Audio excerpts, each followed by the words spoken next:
playroom.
Glad to see you came. Yeah, wouldn't missed it. Better.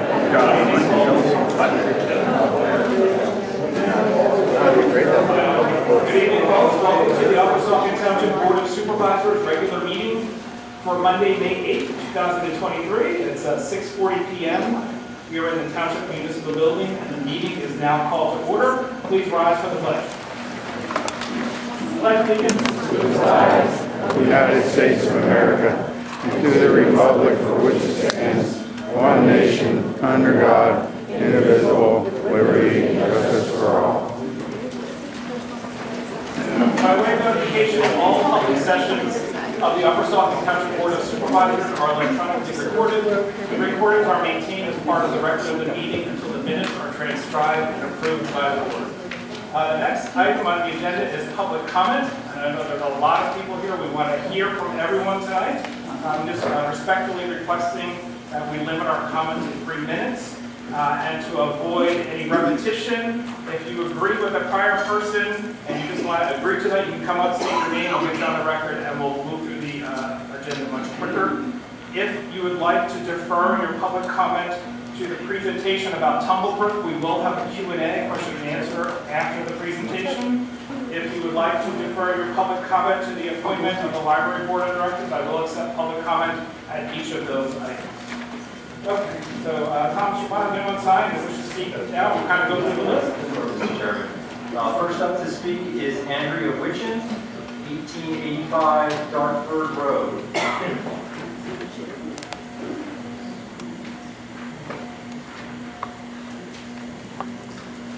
Thank you, gentlemen. Obviously, I live in Lower Saucon Township. I'm just here to mention to you something you're probably not aware of, or if you are, you don't seem to be responding to it appropriately. You're being scammed. Are you clear about that? You are being scammed. Your library has gone through several different scenarios of budgets on how to include Lower Saucon Township with your Southern Lehigh Public Library. Every one of them comes out a loser, a financial loser, no matter how many ways you cut it. Lower Saucon is pushing this because it will save them money in the long run. Excuse me, Ms. Witchen, do you have any comments that are unrelated to the library or Tumblebrook? Because we'd ask that you defer your comments about the library until that item is dealt with on the agenda. Sorry, I did not hear that gentleman say that.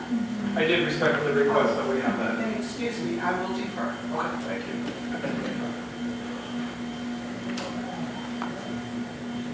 Next is Chris. I can't quite make out the last name. Pheasant Drive. Seems you want to discuss the Tumblebrook Golf Course. Yeah, I'll defer to him. It's Chris Klein.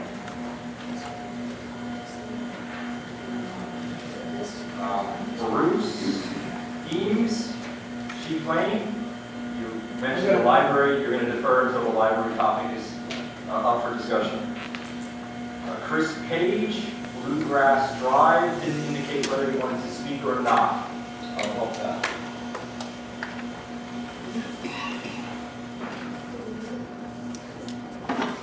Robin Sochi. I'm waiting for the library. Okay. Kathy Fenstermacher. Library.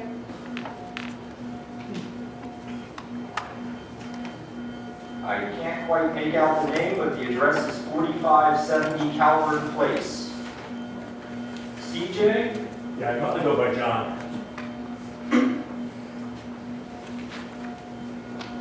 This is semi-related to the golf course, but it's broad in general. As a longtime resident of the township, I'd like to address Kathleen Parsons. Library. Monica Willard, maybe? Library. There's a David. I cannot make out the spelling of your last name. It does seem like you want to talk about the library, though. Yes. Rachel Pfeiffer. Library.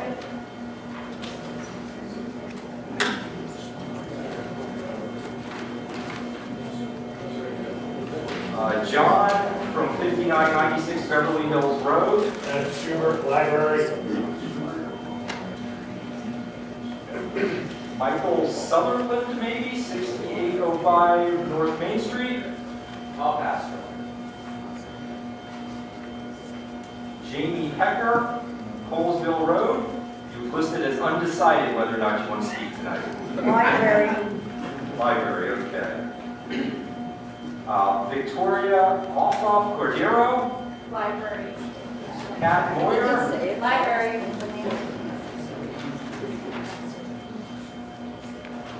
Looks like Mark Ozinger. Ozimek, library. Eileen Courtney. Looks like you've indicated library. Eileen.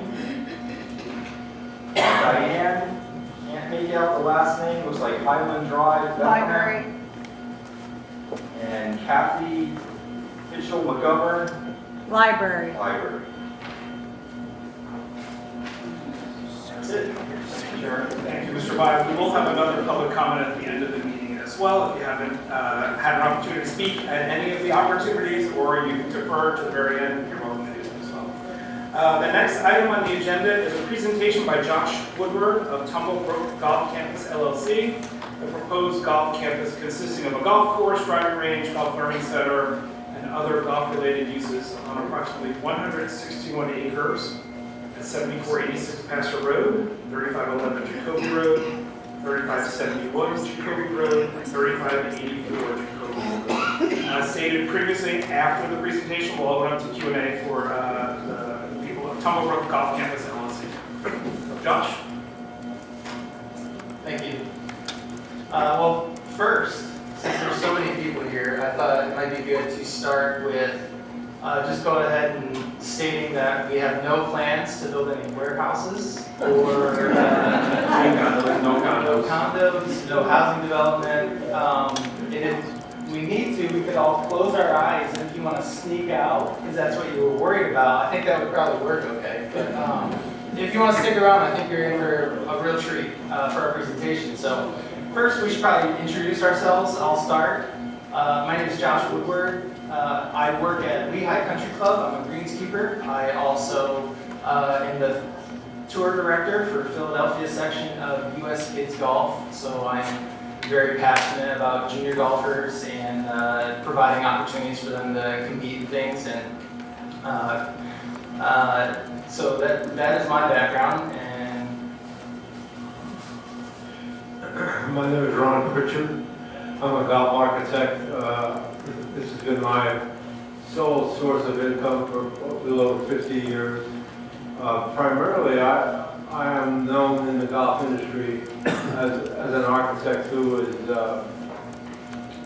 probably the first proponent of restoration of old classic golf courses. And that dates all the way back into the late 60s. And so, I'm sorry.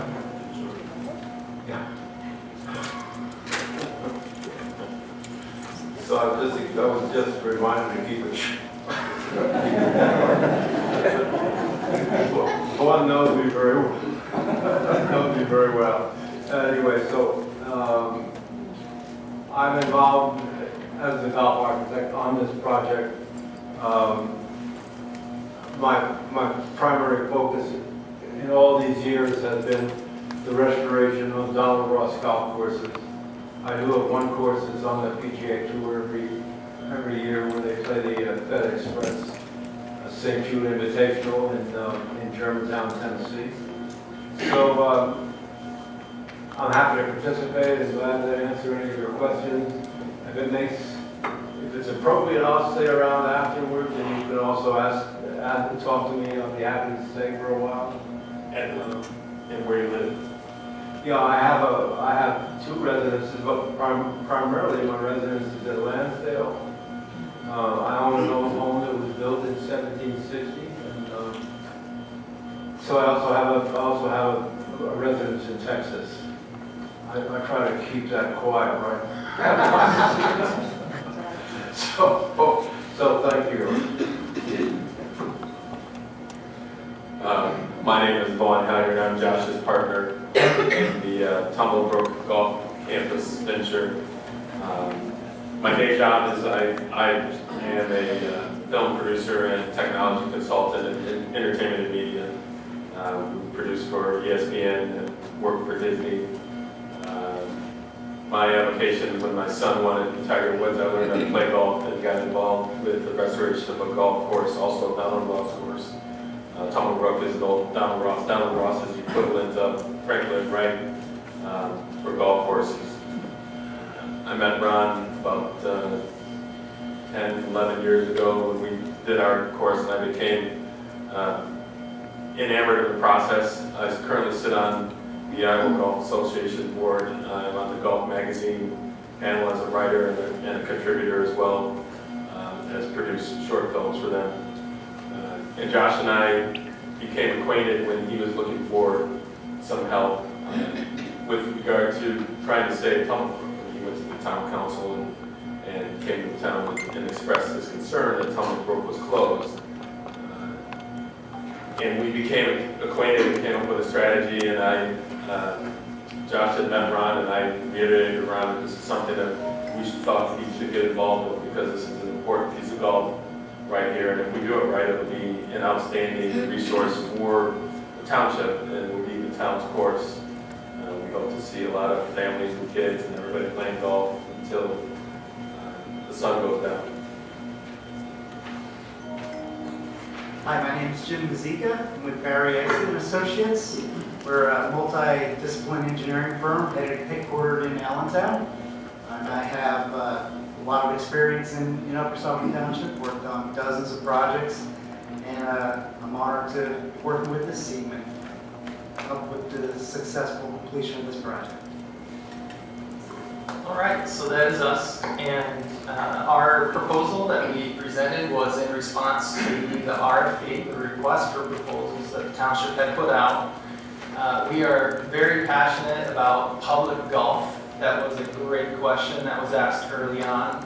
What's the status of this course? So we have every intention of keeping it public access, and in fact, we plan on offering better rates to local residents.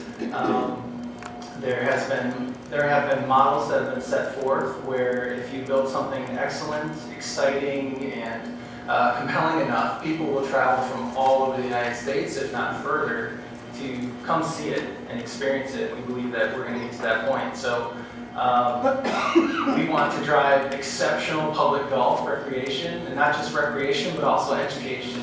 Part of the sketch plan will show that. So. Just like the education system, the education system gradually reveals to students different levels of things that they need to know. So you wouldn't hand a college test to a grade school student.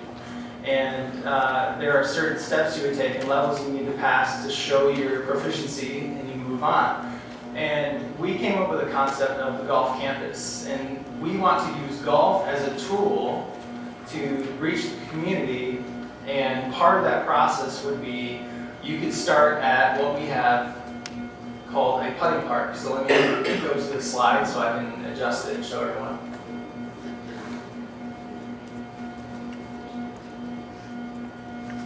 Okay, so first we're going to stay right here at Tumblebrook. This should look fairly familiar to those of you that have walked the land.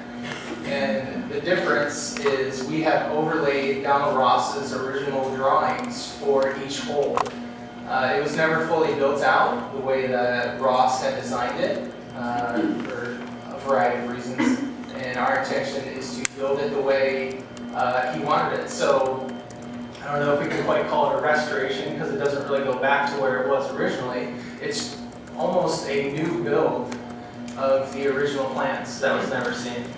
The Tumblebrook course has been closed for a number of years for various reasons. So just to be clear again, our main purpose, our first step is to reopen the Tumblebrook course. We're going to do it in a way where we actually restore it and improve the facilities, the health of the grass, the way the water is handled and reclaimed in the Tumblebrook itself. So there was a question with regard to the watershed. We are fully cognizant and respectful of the need to protect the watershed and are looking forward to making sure that it's actually performed and preserved in a manner better than it had been previously. So our main drive is to restore and reopen Tumblebrook, and then additionally we are working with the town on some property across the street from the original Tumblebrook course to increase the golf activities with a driving range, and then potentially another golf course, another 9-hole or similar golf course with practice and putting facilities adjacent, as well as a learning and teaching center that's all focused on delivering excellent golf to the township and then to non-resident people who may want to partake of what we feel is going to be an outstanding destination. Yeah, there is a comparable course. Just to back up a little bit, there probably are only 2 or 3 public golf courses with this caliber of architecture within a couple hundred miles, one of which is Jeffersonville. After that, you would have, for a public course with this caliber, you probably have to go to Bethpage Black in New York, or somewhere up in Whitesonville in Massachusetts, or George Wright. So we plan to build something that is excellent, but is going to be a bit of an oasis and quite an attraction for the township itself. And again, to be clear, this will be essentially the town course. It will be resident rates. There'll be non-resident rates. We plan to work as hard as we can with both the curricula within the school system, physical education, and the parks and recreation. So this will be an outstanding town course. And we're going to work to make it excellent, because if we make it excellent, it will generate both revenue and recreational excellence for the town and outside revenue from outside the town. Can you guys see the screen? Okay. Do you have any questions for us?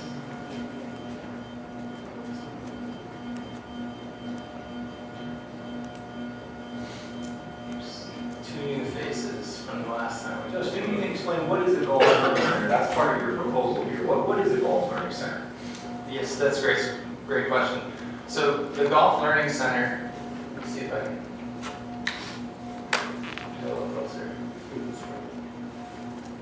Right here in the middle. So a learning center, so the concept is to have both golf as in the activity, and then alongside of that educational side as far as like STEAM classes, and partnering with the schools so that we can teach kids about agronomy and a variety of classes like that.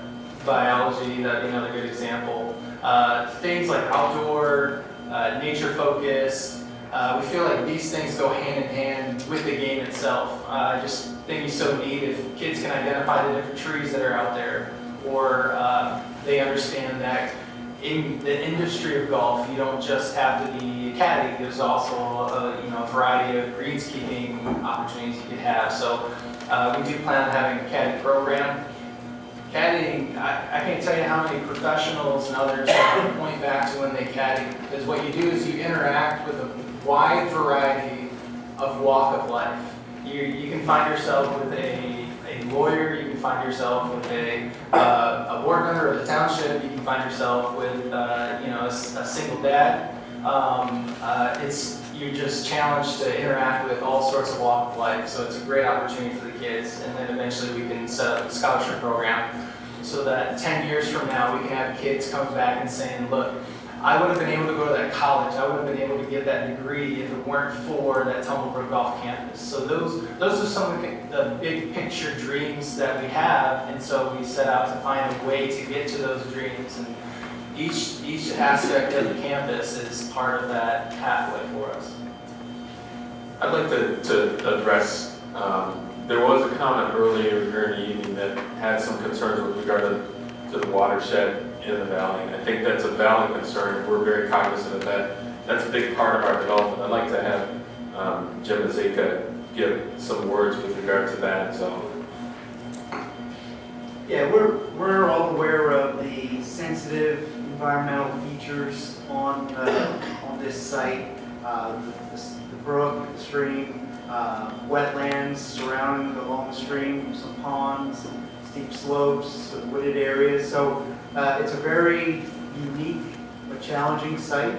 We know that we're going to work to develop a plan that recognizes those features and create a design that protects those features. We'll have buffers as required by either the township or DEP. We'll manage the stormwater again, meet township, county, and DEP requirements, all permitting that we'll have to do. So that's certainly going to be taken into consideration in this design and development of the property. It's something that is certainly not going to be overlooked. And water and sewer will be public supply. The sewer will probably be extended from the end of the sewer system along the rail trail, the Scepter Rail Trail. Yeah, to the east, and that's the west. And water line would probably be coming down Suter Road. So we're not intending to tap into, putting wells in or drawing water out of the groundwater. And the infiltration or the stormwater management systems, they'll incorporate all kinds of infiltration systems. So it helps to recharge groundwater, maybe spray irrigation, anything that we might need to do to manage that stormwater and help that aquifer and groundwater. Thank you. Josh, you had asked the township to approve a letter of intent, and that issue is on the agenda for consideration by the board later on in tonight's agenda. Why is the letter of intent important to you? Can you just explain why that's important to this project moving forward? That's a good point, because in a previous meeting we had, someone had asked who's paying for this. So we're looking to lease the land and the opportunity to operate on top of that land from the township. It's not a sale. And all of the improvements we're looking to do, we are going to partner with people privately to fund the project. So it's not coming from the township at all, not from residents unless they want to. So that is our intent. You want to say anything? Yeah. We're building a fairly advanced golf center of excellence. That doesn't come cheaply, but if we do it right, it will run profitably. And we would be in partnership with the township for the terms of our proposed lease. And it will be a very well-attended and coveted destination if we execute it. To do that, we're going to have to provide some excellent golf architecture, excellent irrigation, excellent conditioning, excellent features. And that will take some pretty significant investment, and we are going to the private sector for that investment. To execute that investment and to credibly say that we are in partnership with the town, we need a letter of intent and LOI that specifies that we do have a deal pending execution of the lease.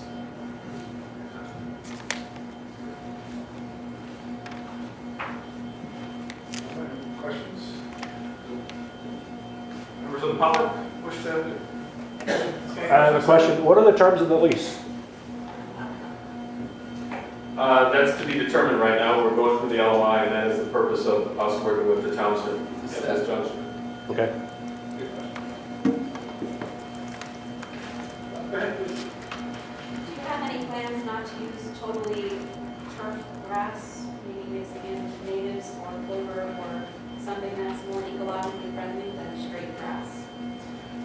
We actually are going to be working with some pretty advanced agronomists, and a gentleman by the name of Jens Jensen is one of the world's most renowned biologists. And yes, we're going to be experimenting with all kinds of native flora and fauna that we can use adjacent to the course. The course will have some combination of traditional golf grass.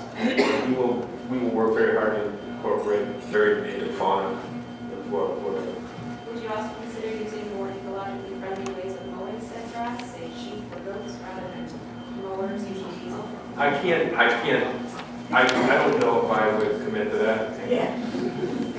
Just for the expenses, and even if you get into some things, some courses in the West that do that do encounter some giardia issues.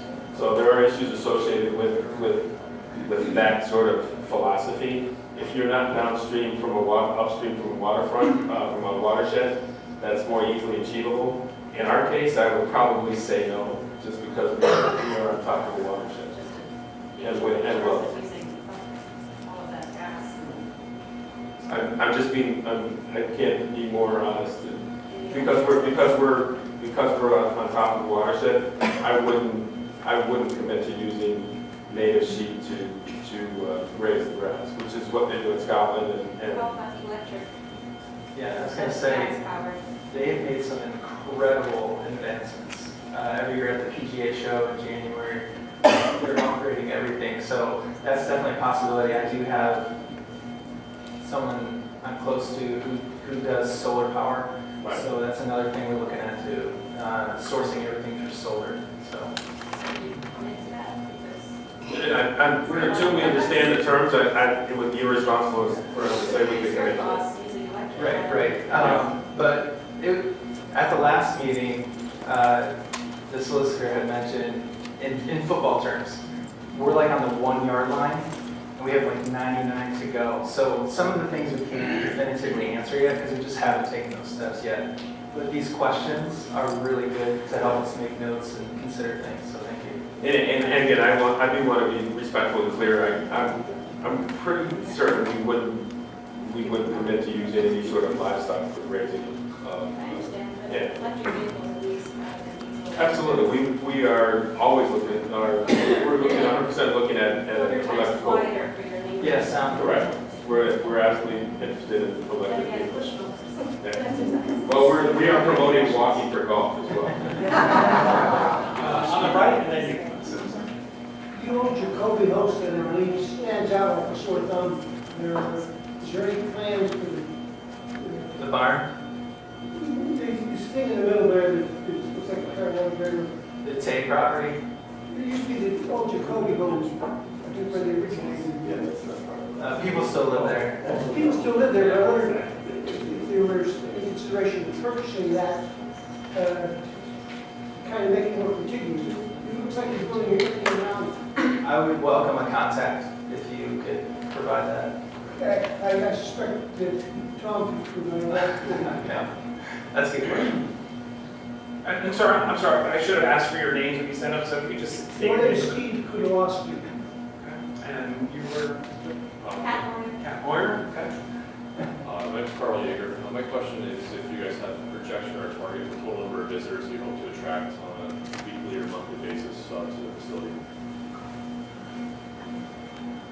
We have a number of different projections, but I don't think we're prepared to estimate right now, and it's dependent on how many holes we open and whether we can fully open a driving range and practice facility. Do you want to talk through the phases? Yeah, the phase of development, again, is one to focus on reopening the Tumblebrook course. And we don't have accurate numbers from the previous leaseholder with regard to how you measure traffic in golf is the number of rounds played, so we don't have that information. We can come up with some projections, but it would be very loose. But as soon as we develop those, we have a clear indication of the lease, we would be more than welcome to share an invite. It would make sure you can give us your contact. That's your first phase, and then Correct. The first phase is to restore and reopen the Tumblebrook course, which is in existence right now. It's dormant. The second phase would be to, with all the proper zoning and permitting, build a driving range with no night lights. There would be no pole lights. We might have some ground lights for targets, but again, it would be to build a driving range that would be year-round with capabilities for simulator and some advanced technology. And then the next phase would be to look at building an additional 9 or so holes adjacent to driving range on the north side of Jacoby. And then following that, we'll build the deeper infrastructure for learning centers and other activities associated with solely supporting golf. any other questions? Sir? Say your name, please. Chris Klein. So for the existing golf course, when you revitalize that, are you going to, and I assume you're going to utilize the existing buildings for the clubhouse, what will be done on that after when you build this, the new 9 holes? Will that, We're gonna view them as two separate courses. Okay. So they will remain and be used for the tumble rope. And then the course on the northern side, we're gonna build a new maintenance area, and the clubhouse may or may not be an extension of the learning center. It'll be a separate building. We gotta figure out how much land we can actually put structures on first before we can determine that. Right. But that's the idea. You could come and play both, or you could just play one and play the other later at a different point. Right. So that's the thinking. okay. So these drawings are preliminary, they're not set in stone? Correct. We have quite a bit of, well, first we have to finalize the lease with the township, and there is a significant amount of work to be done with our engineering friends here, as well as quite a bit of unknown associated with the DEP for the site. Yeah. Right. That's So major. when you have the finalized drawings, will the public be able to view them before they're actually approved and work gets underway? What does that process look like? Yeah, at our last meeting before the committee, if you signed up to receive updates on the Tumblebrook project, you will get a notice through email that the project is on an agenda, a township agenda. If you didn't, or you weren't in attendance at the last meeting, please let me know. We'll take your name, we'll add you to the resident notification list. So if you want to be notified when Tumblebrook issues are discussed, whether it's at the Planning Commission, Zoning Hearing Board, or Board of Supervisors, we're happy to add your name to the list. We'll send you an email and let you know when any upcoming meetings are scheduled where this issue is discussed. The purpose of this specific meeting is to finalize an agreement between us and the township that will enable us to move forward and get some more specific details and plans in place. Hi, my name is Ed Hefner. I see there's 8 cabins up there. Could you just address what you envision the cabins to be used for? Sure. What you'll find across the country is that people are traveling to unique golf architecture destinations. There's a 9-hole course in Tennessee. There are courses public, not just private. And if you build a course that has what we call excellent architecture, it becomes a bit of a destination where people may want to spend 2 days a night. So we are envisioning some out-of-town guests that will have to have a tee time to play our course that might want to stay over and play it again the next day, especially when we have two 9 holes that will be fairly different in character. So we are looking to build some small number of cabins for overnight stay for guests that might come from out of town to play the course. So you're looking at like 2 to 4 beds, a shower, a microwave, and a lounge area kind of a thing. Refrigerator, yeah. We also intend to build a parking pad for food trucks so that we can partner with local small businesses and bring more business in. And that will kind of carry the food and beverage for our concept. Any other questions? Him in the back? Hi, I'm Carol Schnelson. I maybe see the rest of the plan, rest of the holes Which direction? toward Pastor Road. Okay. Yeah.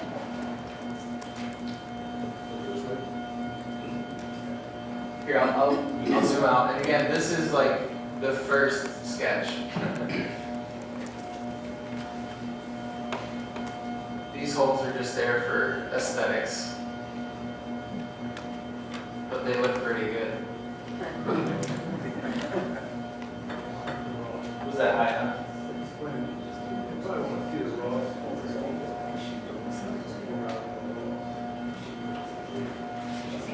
Are there any other questions? Put up the driveway. That's where the driveway is, sir? Driveway is far left side.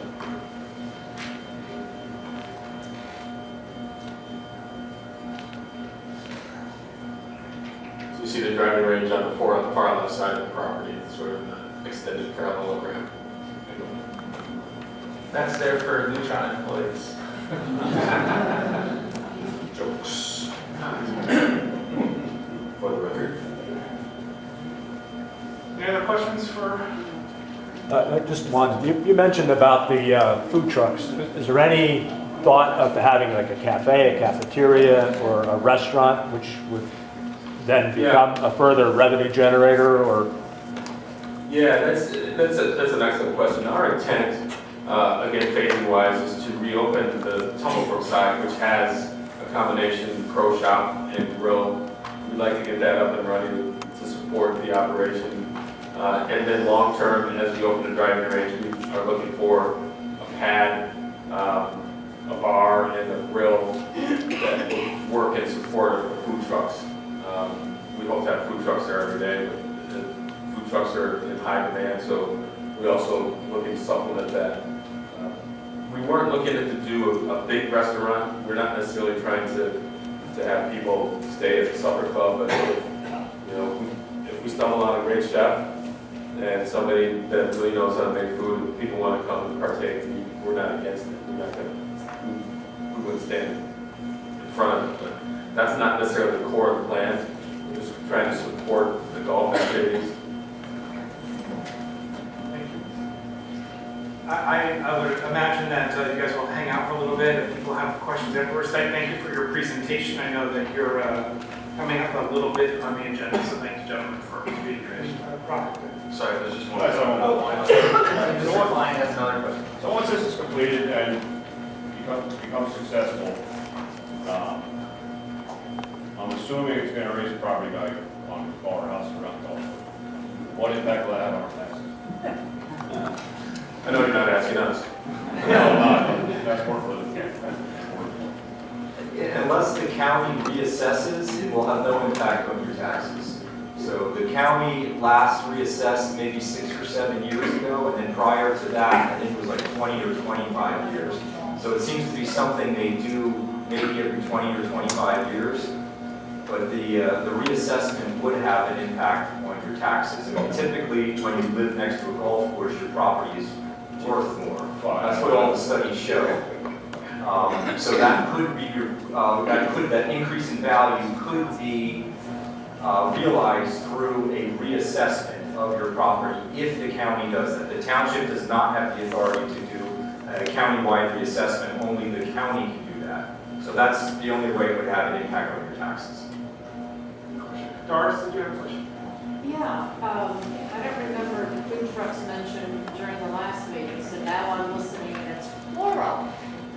Do you have to do a traffic study? Are you required by the state or by the county to do a traffic study on how much traffic that might bring in? Because food trucks means you can have people coming from anywhere to get out.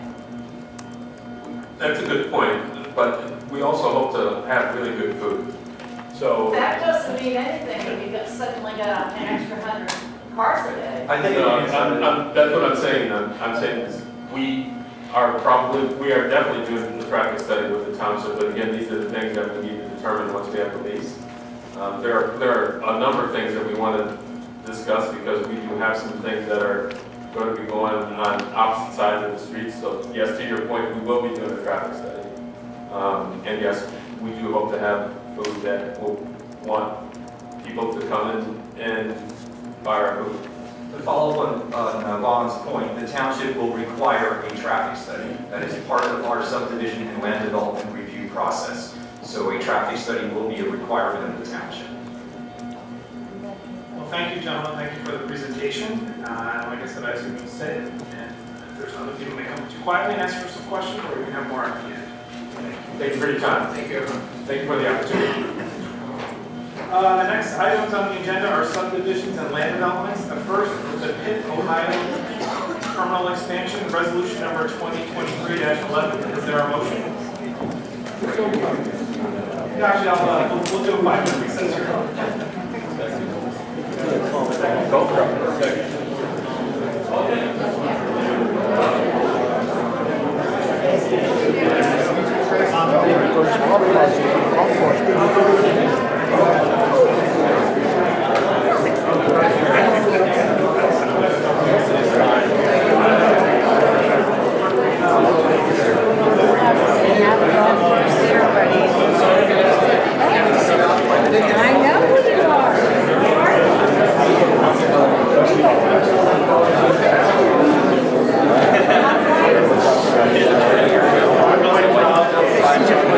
My name is Joe.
My concern is, how long? Yeah, I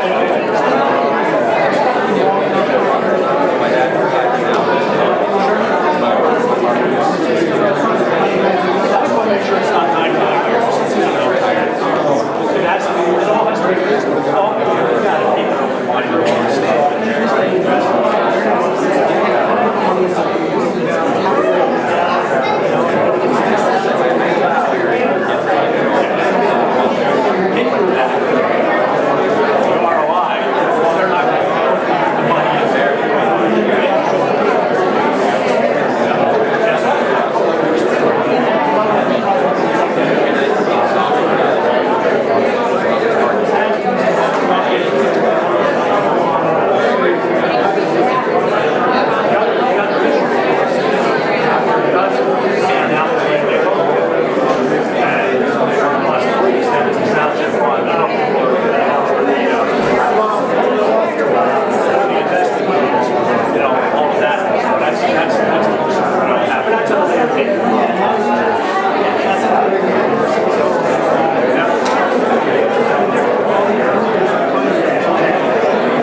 I know members of the Ohio here as well. All right. Hearing none, all in favor? Aye. Motion carries unanimously. The next is the Lehigh Valley Health Network South Mountain Area Medevac, resolution number 2023-12. Is there a motion? So moved.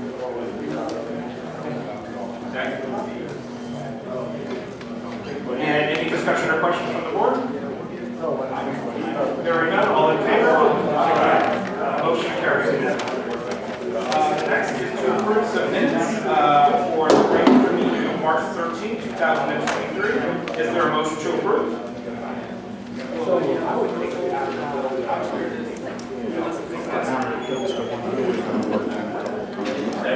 Second. Any questions or comments from the board? Okay, so we'll vote. We'll do, there are no further questions, so we'll say all in favor? Aye. Phil abstains, so the motion carries 3 votes to, three votes to none with 1 abstention.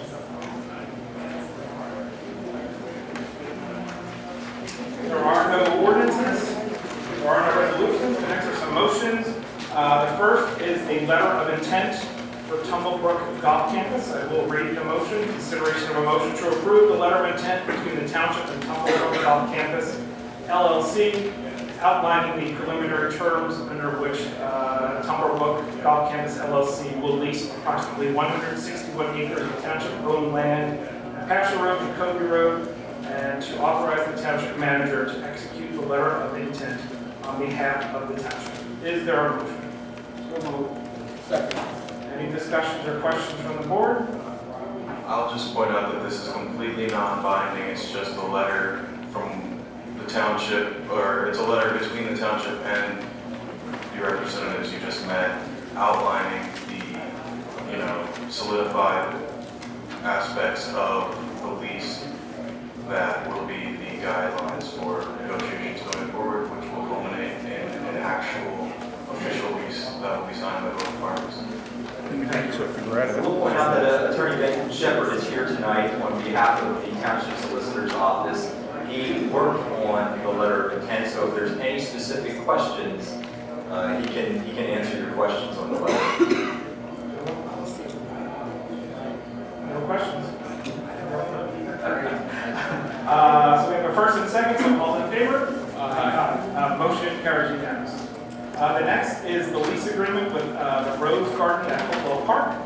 This is a motion to approve the lease agreement with the Lehigh Valley Rose Society, Inc., whereby the township will lease land at Hopewell Park to the Lehigh Valley Rose Society for the purpose of operating and maintaining a rose garden, and to authorize the Township Manager to execute said agreement on behalf of the township. Is there a motion?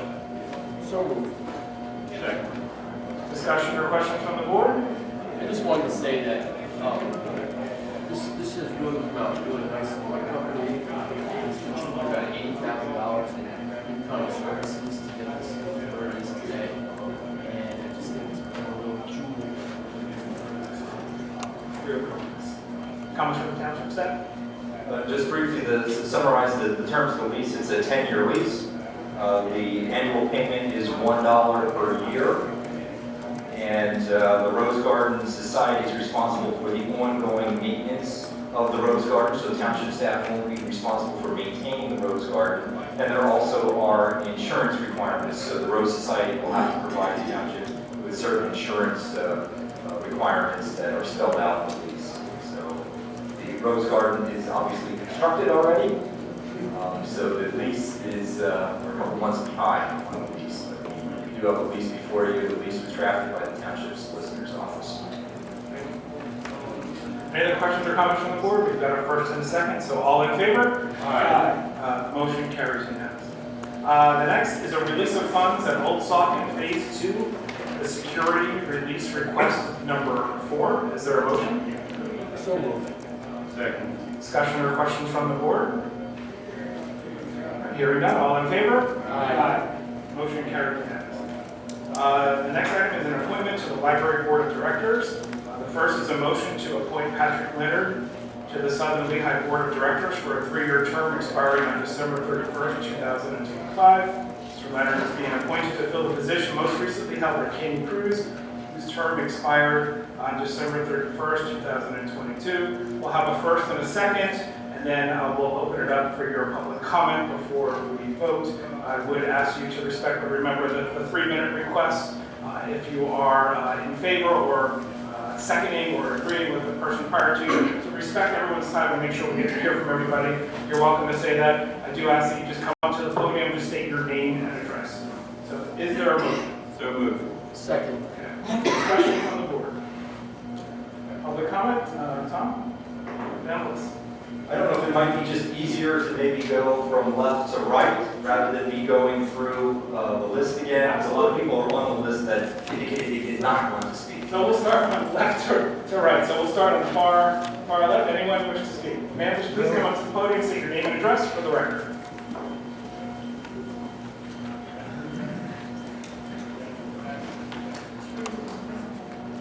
My name is Kathy Mitchell McGovern. I live at 4260 Lower Slaughter Road in Hellertown, Pennsylvania. I am a former Hellertown Area Library Board member and treasurer. I just want you to understand that you need someone that leads the library that has experience. Candi Kruze was, she's done her efforts for trying to make this work. When you are the treasurer of a library, any library, libraries are funded by federal, state, and local taxes. That's all you got. That's all you got. So if you take away federal, state, and local taxes to any library, it will fold. You must understand that. Libraries do not make money. Libraries have to pay the heat, they have to pay the air conditioning, they need a new furnace, they need a new air conditioner. You have to have friends of the library, which is a different group that does their own fundraising for Raise the Roof. Pave the way so you can have a new roof and you can have a new sidewalk. Before you make a deal with someone, they look at their track record. There are 4 lawsuits against Lower Saucon Township. 4. The library's been going on for a year and a half. If you think this room is full now, you don't even know what full is.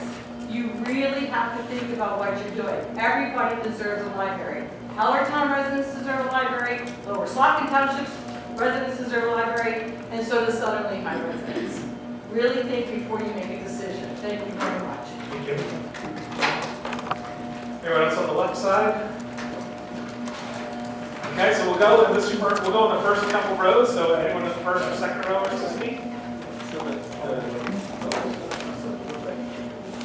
Yeah, my left. Good evening, I'm Victoria, I'm Tom Cordero, 1682 Woodfield Drive in Bethlehem, Lower Saucon Township. I am here, you have 2 agenda items on the library. I'm not sure if you are going to be opening public comment on the second library agenda item.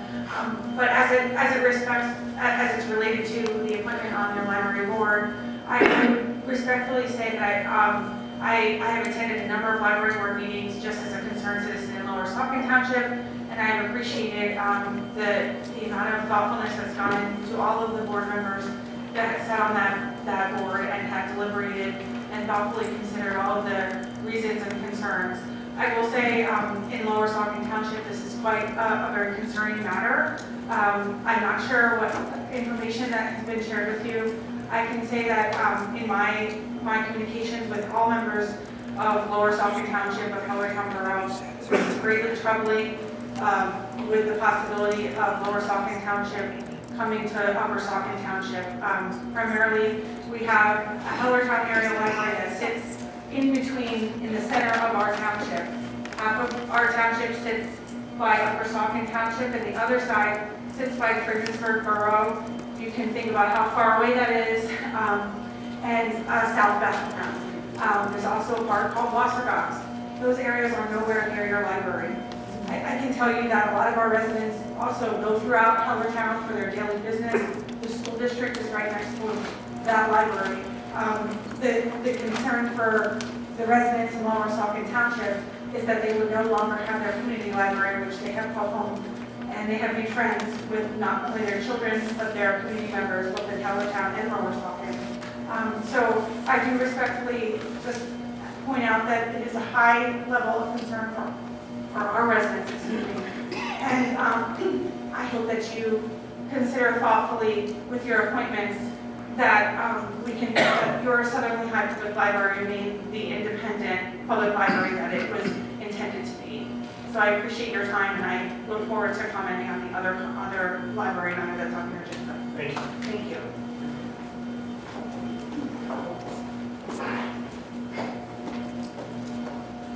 My name is Jane Shinko, and I wanted to speak to the motion that's before you, the one regarding the appointment of board members. It's my understanding that Mr. Leonard is a township employee.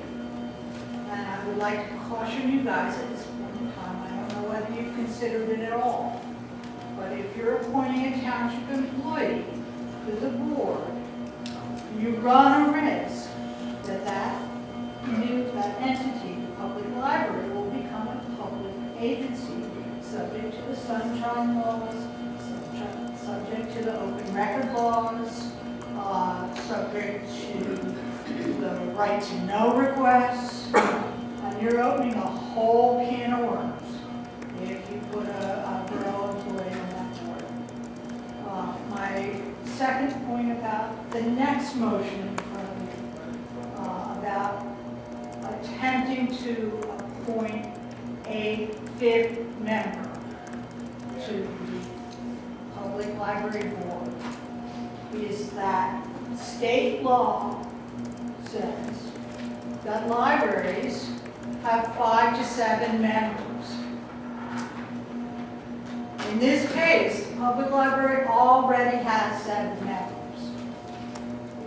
If you are going to consider expanding that board, there are a number of prerequisites that you need to go through. One would be to obtain the consent of all the other municipalities that participate in that public library. Lower Milford, Coopersburg, School District, all 3 of them have to agree. The public library itself will have to expand or amend its bylaws. And once those bylaws are amended, then the state librarian is going to have to agree also. So this is a long process. This is not one that you can just sort of, evade by skirting the issue and just on your own appoint a fifth member. I'm not going to speak to the contract because I know that there are a lot of other people here who will talk to them.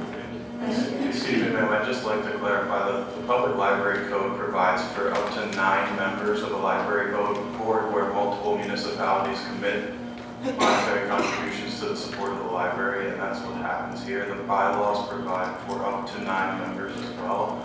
And I would I also just like understand that there can be up to 9 members, but you specifically cite in your paragraph that this appointment is made pursuant to Article 2 of the library's bylaws. Article 2 just says that the number of voting members from the municipalities will be proportionate to their monetary support. I think your first question is you have to establish that you provide more than 55% of this support for the library. And if you do, then you have to go back to the other municipalities and get their consent and the library's consent and participation in the bylaw amendment process. This is not something that you can just stick another member on the board. It's not your board, it's a fictitious entity. There are rules that it follows. I would just like to clarify that the township is not expanding or enlarging the size of the board.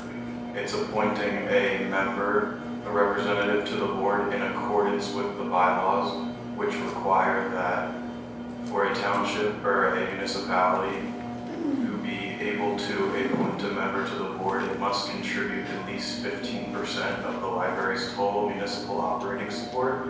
And we have reviewed the numbers for the library support from the past year. We have determined that Upper Saucon Township and the school district are the only two entities that have met that requirement to appoint voting members of the board. And as such, the municipalities that have not contributed that 15% threshold, they are only entitled to ex officio membership on the board. I understand your position, and I'm sure that you have considered that position carefully. But this is a process. I think Lower Milford may disagree. You know, I think Coopersburg may disagree. They have to be involved in the whole process. And once they are involved, the bylaws will have to be changed to the degree necessary. And then the amended bylaws will need to be approved by the state librarian. That's all right, no, I missed you.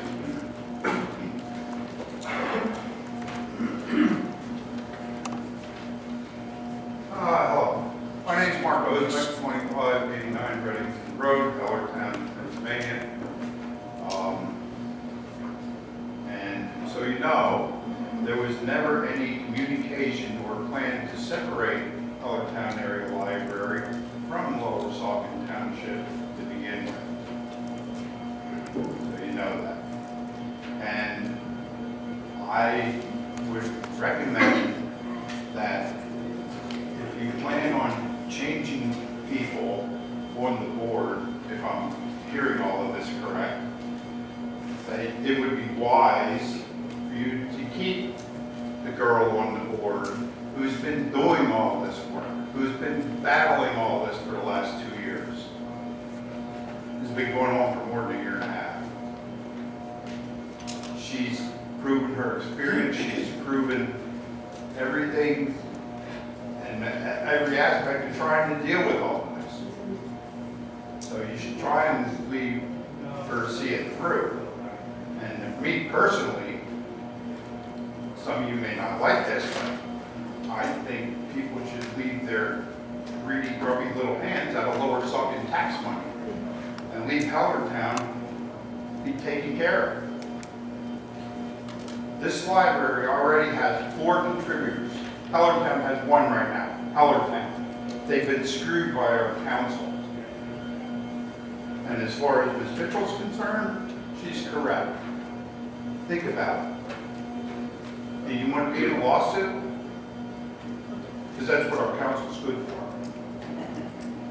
They're good for destroying things if you've watched everything they've done since they've been in office. So take that into consideration. If something is working good, leave it alone. Don't take a functioning system that you have and destroy it by trying to include Lower Saucon, which has a proven bad record. That's all I got. On this side, second row, first row, sir, I think.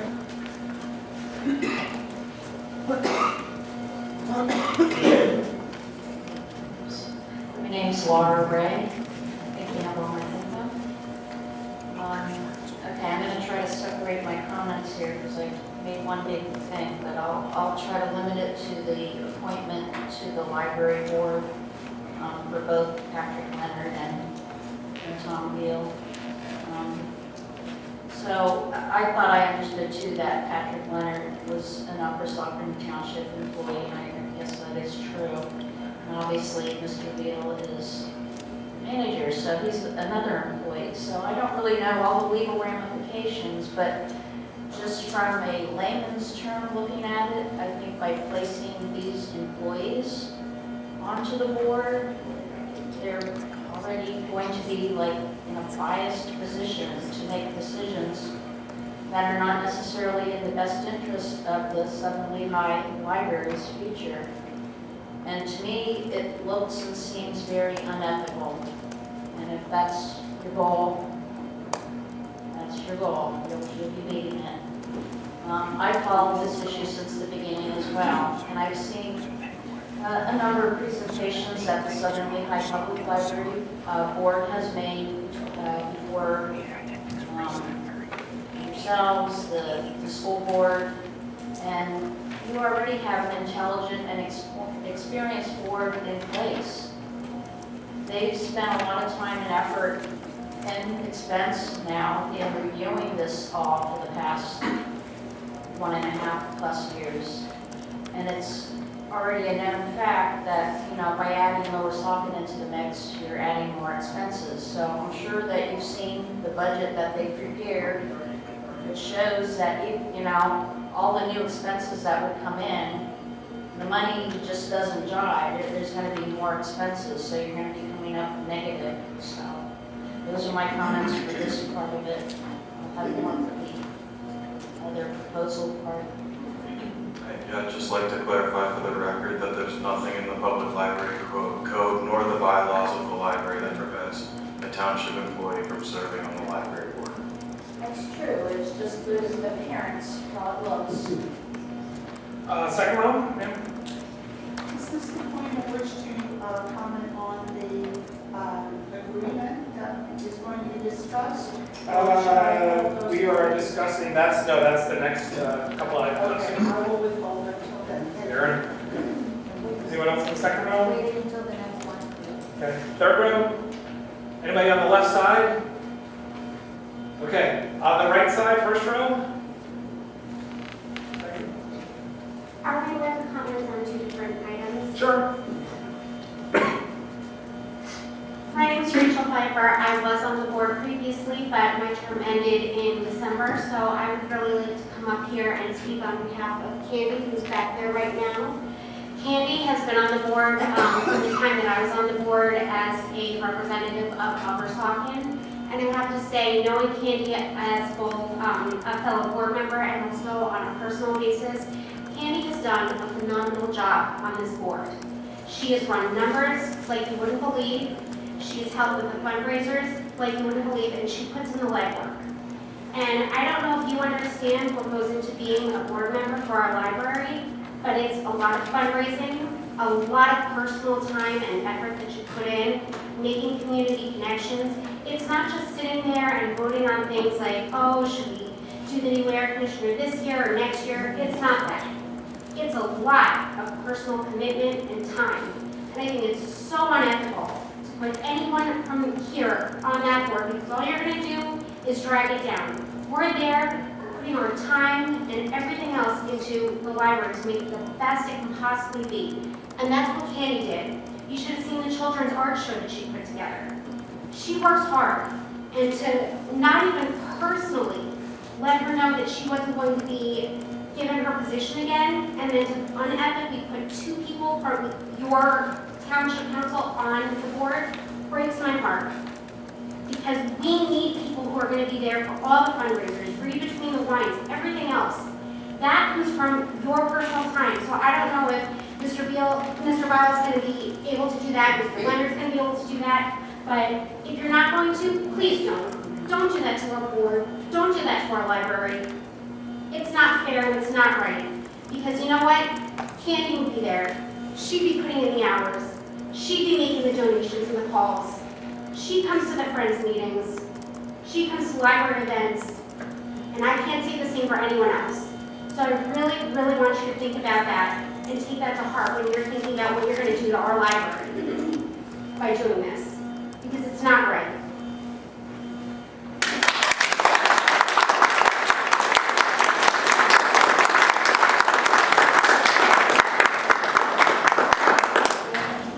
Thank you, Ms. Pfeiffer, for the comments. I would just like to clarify that the Public Library Code imposes a 3-year maximum term for directors, and Ms. Kruze's term expired on December 31st, 2022. So this is a replacement. She's not a director. This was her first year as the president of the board, but she had 1 term, and you're allowed to have 2. As an elected officer of the board, that is correct. But as a director on the library board, you're limited to 3-year terms.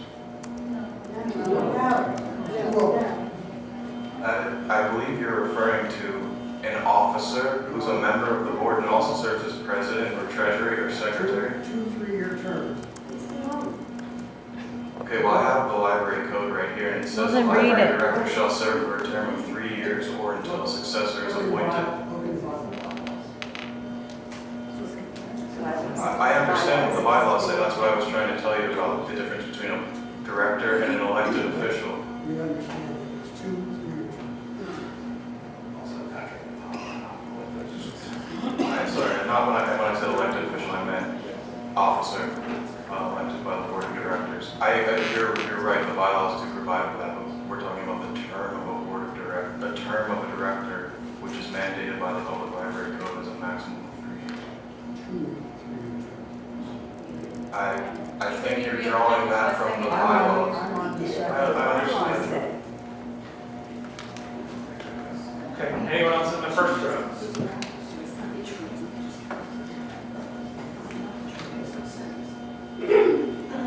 Hi, my name is Kat Boyer. I'm the Coopersburg representative for the library. I'm in my third year term for the library, and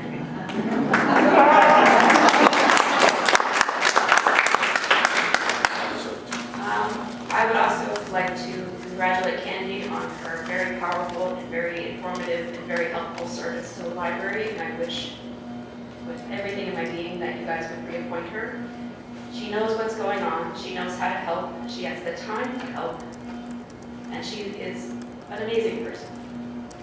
I'm currently the one in charge of the Read Between the Lines fundraiser, where we try to raise, I think this year's goal is $16,000. Do you know how much time it takes to raise $16,000 for a public library? It's a lot. I'm currently working 3 jobs, plus taking care of a 90-year-old grandmother. I am fully prepared to dump that work onto whomever you would like to elect for our board. It's a lot of work. I guess over 80, 90 hours between now and October. So please find someone, preferably Candi, who can handle that kind of workload on top of their regular duties for Upper Saucon Township. Who wants to put in the effort and time that it takes to serve the library, not just serve interests. Thank you.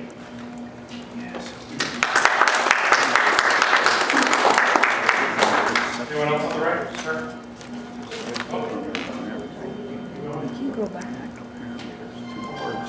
Heather Kathleen Parsons. I'm the school board representative for the Southern County Public Library. I have served on, this is my 3rd year on the, serving on the library board. I am a longtime library lover. I worked at the library for almost 16 years before I got on the board. I served on the school board for 8 years. And I joined the library board because I wanted to have some input. When I was on the school board, I served on the CLIU board and the LCPI board. I have board experience. I have never heard of a board getting someone, appointing someone that lives in a different township and is employed by the fiduciary person, representatives. I am so surprised. I like Mr. Beal. I think he's a great person. I think he'd be a good board member. I think he's a good board member in Lorimer Country where he lives. But I don't think it's right for him to serve on our library board. And I think Candi has done a phenomenal job. If you go to any of the meetings, you'll see that she bends over backwards. How can we make this work at Lower Saucon Township? I mean, there's been some of the board members that said, oh my gosh, let's give up. Lower Saucon doesn't want us. Why in the world are we going on with this? It doesn't make any financial sense. And Candi's like, Upper Saucon really wants it. You know, Lower Milford wants it. The school board wants it. Let's see if we can make this work. She has put every effort into making it work. And instead you're saying, you know what, we give up on you. I'm so disappointed.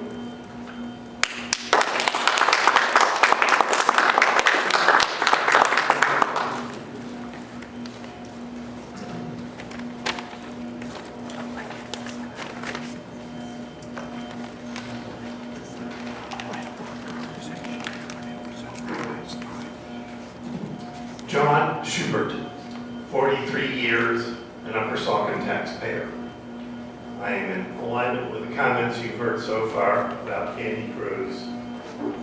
When I rejoined this board, the library board, at the beginning of last year, was because you guys said, John, you were on the library board before the turn of the century. We want your institutional memory. And I said, okay.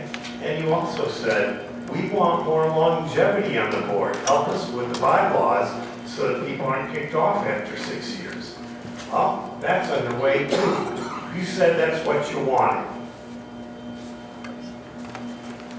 And as everyone else has said, Ms. Kruze, who is a high-powered business executive in the other parts of her life, is a very capable board member.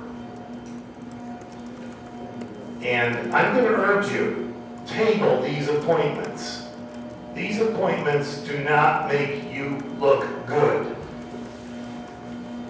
It's okay to admit a mistake. Ask my wife. She hears me make mistakes. And admit it. Admit you made a mistake. Table these appointments. I think you all ought to send candy and flowers to Ms. Kruze. I'll further add that as a board member on the library board and 12 years on the school board, one of the things I observe is you got to keep your people happy. In the case of the library board, that means keeping volunteers happy. In the case of the township supervisors, that means keeping library board members happy. The other library board members, look at how you are treating Ms. Kruze. And the members of the Friends of the Library, who were talking about this afternoon, they look at how you treat Ms. Kruze. You are demotivating the people who need to do the hard work that Kat Moyer was explaining. So, I'll tell you, the best thing you can do is say, let's table this. Let's reach out to Candi. Oh yeah, and by the way, yeah, I've always been the guy saying, that dog won't hunt. Tell Lower Saucon to go pound sand. And Candi has been the one to try to find a way to get to yes in a way that was financially responsible for the residents of the Southern Lehigh School District. She's put more work into that than anybody and any other entity. You ought to be thanking her for that since you seem to want that. Thank you.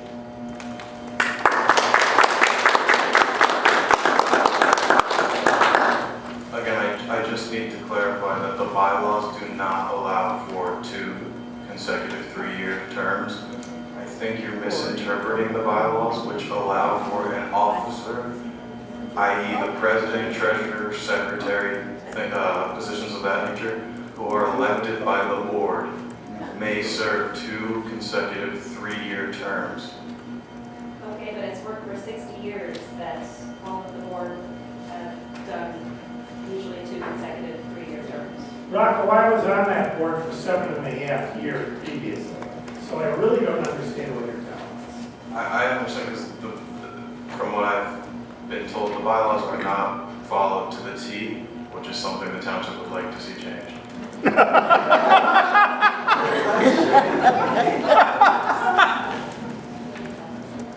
Anyone else on the right? I'm going to need a board meeting and have my stuff, and I know everybody wants to move along. The only thing I would add, other than echoing my sentiments about the good board president and the board member Ann has been, and I would just like to warn all of you, whether we're not talking legality here, we're talking about undermining the authority of every board that you appoint members to. They have seen how you treat them.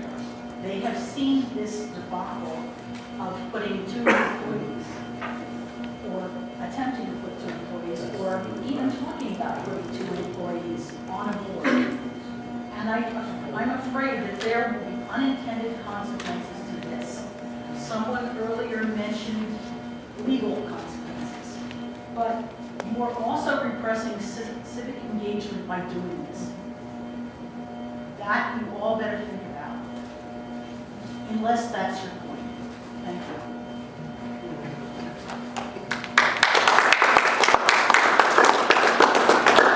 Anyone else on the right side? Mr. Foley? My name's not on there to talk about it. I'm just wondering, how do you get... Mr. Foley, just bring your... My name is Tim Foley, I live at 7510 Pheasant Drive, right by the Harry property. So, I'm not quite sure how Patrick Leonard and Tom Watts are being appointed. Did they actually apply? Were there interviews for other people? It would be very nice to know the process and the qualifications of the people that you want to appoint. That's my basic question. The other question is, if you interview people and they do not get a position, you should make sure you inform them that they're not getting the position. That's all.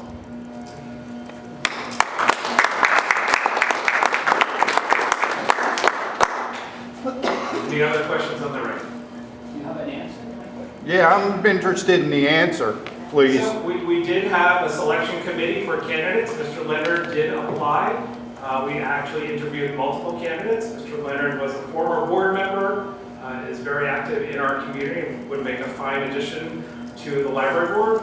Mr. Bile has been involved with the library, I believe, from day one of inception, has attended many of your board meetings, was there when the ground was broken, when the lease was created, and I think will represent Upper Saucon Township, our residents, in a very fine manner. Why did they go to that library? Okay, any other questions? Right, left? Can I speak? Do we have to sign in at the beginning? No, just say your name and your address. Thank you. My name is Megan Lomangino. My address is 2212 Rose Lane in Hellertown. And I want to thank you for allowing us and hearing what we're saying today. Your minds may be already made up, but I think what is being said about Ms. Kruze stands to warrant the caliber of person that she was. I don't know how many of you as the board attended the library meeting a few weeks ago, but I know several people in this room attended. And we sat there for hours listening to her let people go back and forth and come up with ways that they could make this work. She did her due diligence sitting there, and I'd like to applaud her for that because I know it is not easy. And I do, as a citizen of somebody who lives in Hellertown currently, and for the past 4 years, and previously for 10 years lived in Upper Saucon Township, I would implore you, as other people before me have said about civic duty and civic involvement and civic volunteering, if you want people to be involved, you don't want to squish that. It's just ironic timing that her position was over in December, that it took till now to make these things happen after they declined to deal with Upper Saucon. It just seems suspicious. Thank you.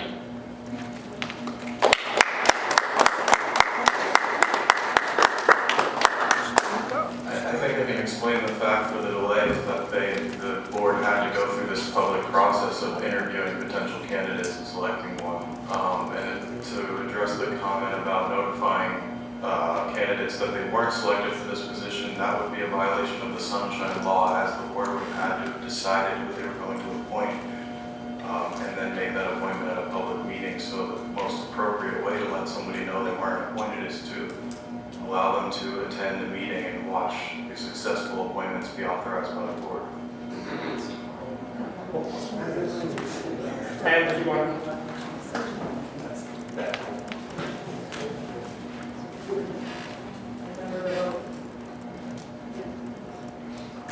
My name is Monica Willard. My address is 1809 Meadow Ridge Court, Bethlehem.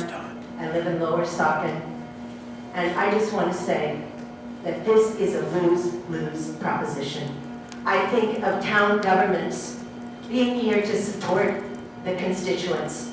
There are so many people who don't want this to happen. And I don't even know how aware your constituents are of what you are doing to this board. I witnessed someone who was appointed to the library board in Hellertown, and she lasted 4 months on the town council. This is not an easy position. It's a heavily politically one.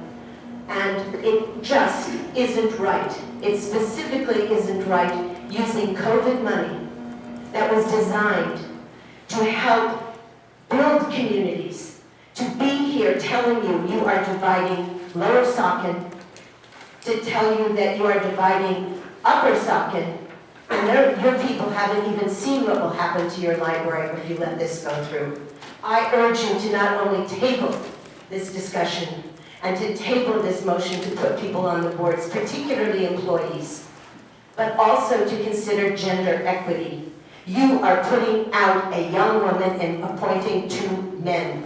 It's time that you represent your constituencies.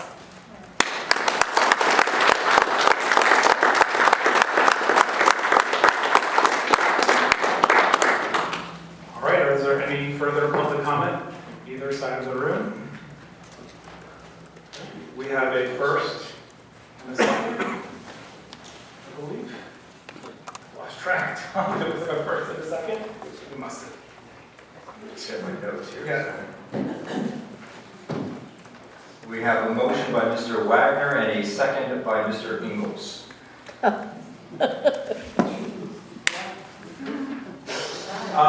It's time for a vote. Do you want to do a roll call vote? Do a roll call vote. Mr. Ingles. Yes. Mr. Wagner. Yes. Mr. Spaeth. Yes. Mr. Farrell. Yes. Motion passes by a vote of 4-0. The next item is an appointment to Library Board of Directors, a motion to appoint Thomas Pyle to the Southern Lehigh Library Board of Directors for a partial term expiring on December 31st, 2023. This appointment is being made pursuant to Article 2 of the library's bylaws. Is there a motion? So moved. Second.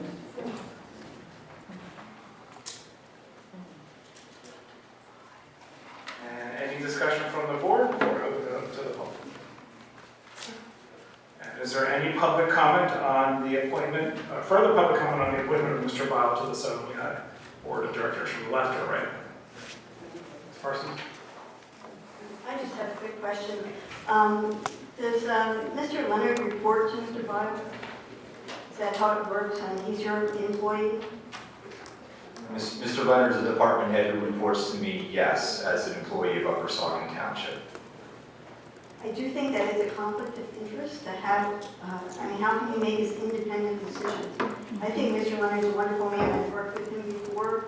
I know he's an Upper Saucon resident. I think he'll be good on our board. But I do think that's, does anyone else think that? It seems a little overrated. Absolutely. My name is Candi Kruze from Moretown, Pennsylvania. Mr. Ingles, Yes.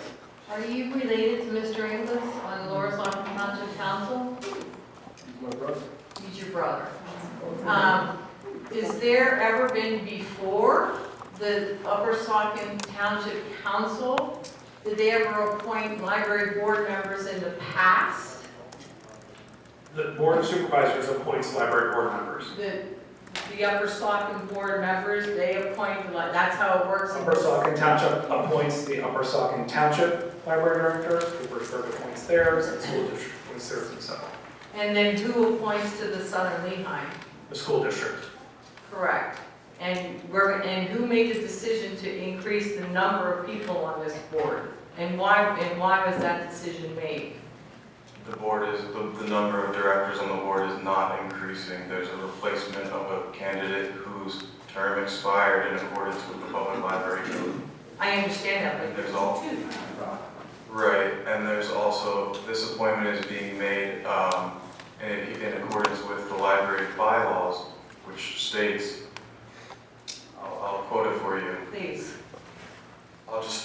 Just to clarify, I'll read the definition of the board of directors from the bylaws. The board of directors shall have 2 types of membership, voting and ex officio. Voting members will be representatives of municipalities that annually provide 15% or more of the library's total local municipal operating support. The number of voting members from the municipalities will be proportionate to their respective monetary support. So you need to note that that sentence utilizes the term voting members, which is defined as a representative of a municipality that provides at least 15% of the library's operating support. And then it goes on. And that's where I have to stop you, I guess. Where does the money come from? Each member of this association, which is Lower Milford, Upper Saucon, Coopersburg, and the school district, contributes money to the library annually in varying amounts. So when you take the numbers from last year, maybe this year. I have the numbers. Tom's got the numbers. Upper Saucon contributes 64% of total local funding. Southern Lehigh School District contributes 22.5%. Coopersburg contributes 7.2% under the 15% threshold. And Lower Milford Township contributes 6.3%, again under the 15% funding threshold. How many people live in that township? Coopersburg and Lower Milford, there are approximately 2,500 to 3,000 people. Can't get there from here. It's very concerning to me that you're making this decision, and it's very concerning to me that there's another Mr. Inglis. Very concerning to me. Thank you.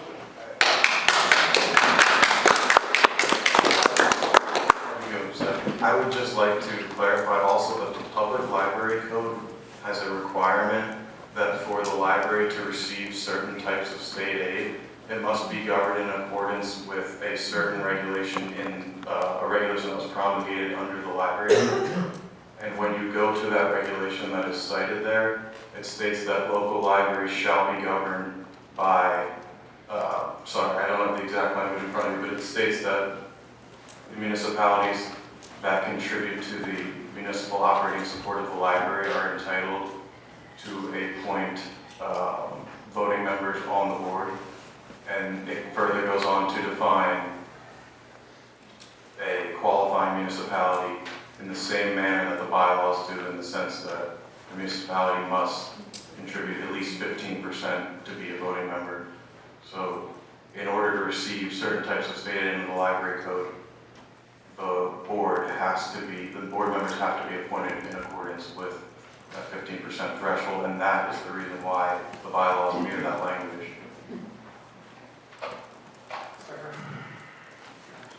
Since you want to read definitions, I just want to read the guidelines for appointment to the library's board of director, and I want to remind you all that this is one of the guidelines.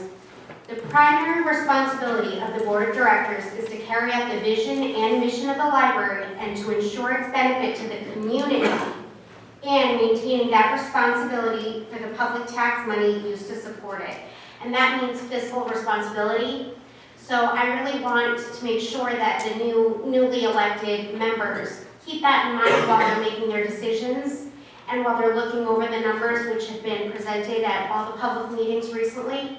So while they're looking over the new agenda items and things that are coming up, that they keep that task, which is really making sure that the library is doing the best they can to be responsible with the finances that are put upon them and making the best decisions for the library itself as the main responsibility, and also for the community members. So I really hope that that is Mr. Bile. Mr. Bile? Yes.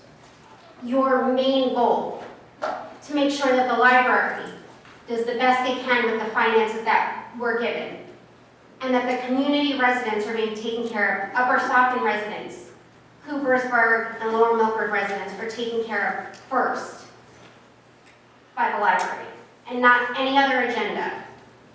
And I really hope that you keep that in mind, because I know that different financial options have been presented, and I know that you read through them. So I really hope that you continue to keep that at heart, since you'll be voting on the different agenda items as they're brought up.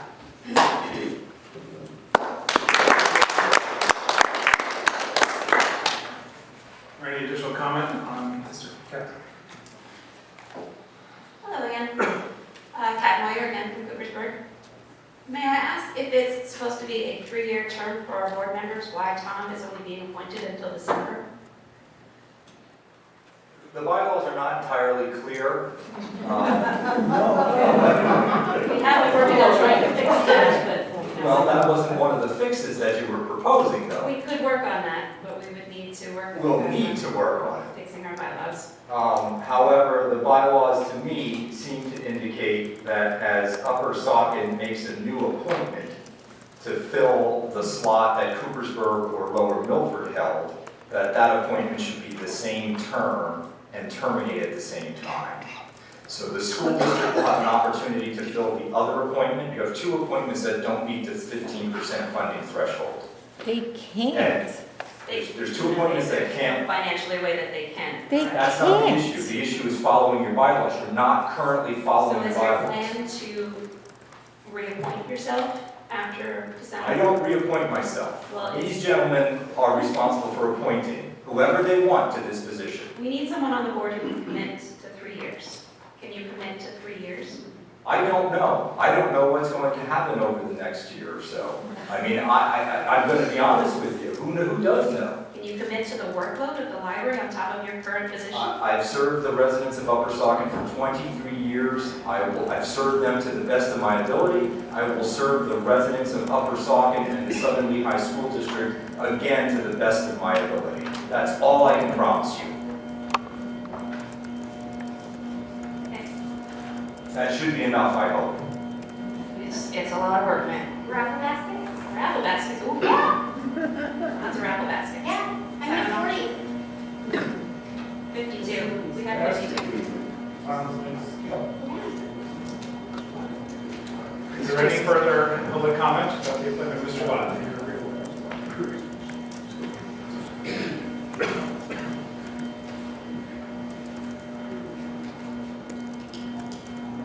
John Slosky, 4570 Calvin Place, Center Valley.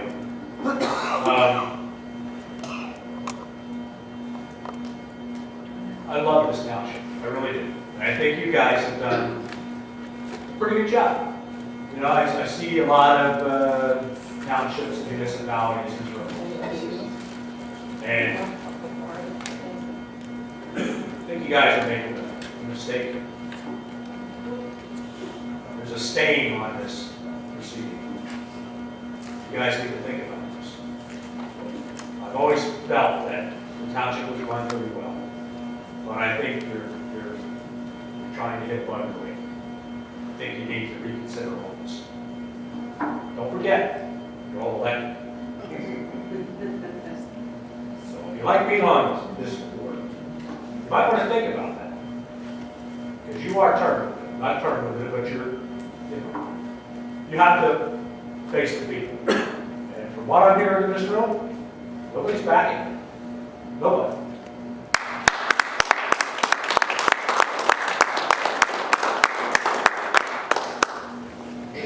Yes, ma'am.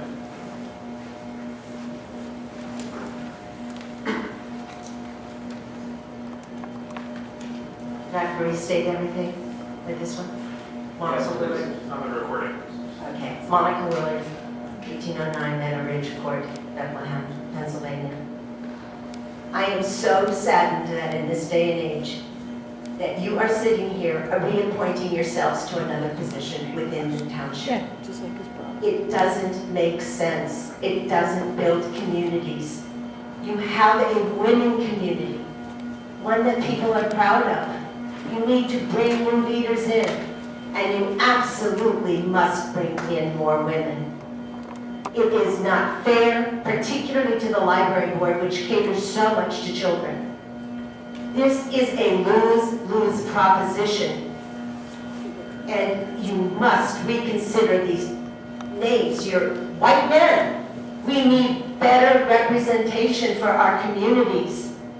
And this is not the place to reappoint yourselves. Give yourselves that break. You've already gotten one more person. Table this at least and find someone who is more qualified and diverse. Please. One other thing. I'm not seeing anybody from Upper Saucon talking about how wonderful people are, how great these appointments are, and I wonder how much your constituency knows what's happening here tonight. Because it's really important that the people know that you are more than willing to not only have your township represented at the government level, but now you're appointing yourselves to other boards. It just doesn't make sense. please reconsider.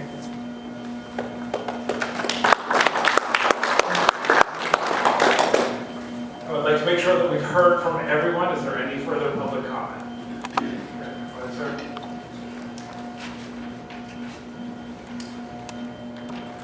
Hello, my name is Anthony Murphy, Upper Saucon Township. I'll be brief. Mr. Murphy, what's your address, please? 5932 Valley Forge Drive. Okay. I have a pretty good amount of experience in politics. I've worked in the United States Senate. I've worked in state government, local government for most of my professional career. And very rarely have I seen this kind of thing happen in my professional career. I, at one point, tutored law students at the Indiana University School of Law, and several times during that time, I had some of my students attempt to cite the direct letter of the law. And one of the things that I would caution them with was to remember the lesson of Shakespeare's Merchant of Venice. And for those of you who don't know the lesson of that, it's when the judge told Shylock was trying to say, this is the letter of the law. And the judge told Shylock, as thou urgest justice, rest assured, you shall receive it more than thou desirest. That's all I'd like to say. Thank you.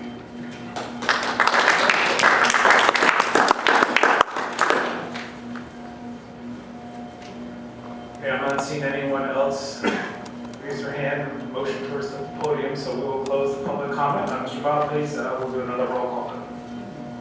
Sure. Mr. Ingles? Yes. Mr. Wagner? Yes. Mr. Spade? Yes. Mr. Farrell? Yes. Motion passes by a vote of 4-0. Waste of time. Thank you. Shame I on think- you. That's a long time. There are no correspondence and information items. The next direction discussion item, the Southern Lehigh Public Library's rejection of Lower Saucon Township's $1 million proposal for library services. Mr. Bob? Yes, the library board did not get they took several votes, and none of the votes passed to either accept or reject Lower Saucon's offer. So Lower Saucon's offer expired as of May 4th, so there is currently no offer before the library board. However, we did draft, the township staff drafted a letter notifying the library board of the appointments that you just made, as well as expressing the Board of Supervisors' disappointment with the library board not being able to reach a decision regarding Lower Saucon's $1 million offer. Excuse me, we didn't get that letter. The letter is in draft. It hasn't been issued Well, you yet. just said, yeah, okay. There's a draft letter that has not been issued. I can't issue you something that this board has not approved. If this board approves and authorizes releasing the letter will go out tomorrow and will be in your indent first thing. So, I'm assuming the board members have had a chance to take a look at the draft letter. If you're in agreement that you want staff to issue the draft letter, we will do that, and we'll note for the minutes that the board has directed staff to issue the letter. We in agreement? Yes.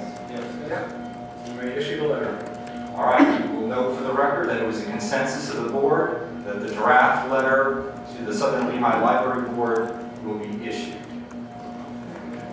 The next direction discussion item is, yeah, Mr. Ames, yeah, please. I did promise some comment.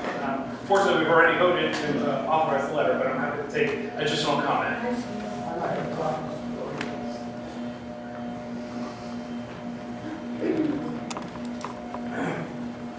My name is Bruce Ames, 4325 Sheep Lane, Center Valley.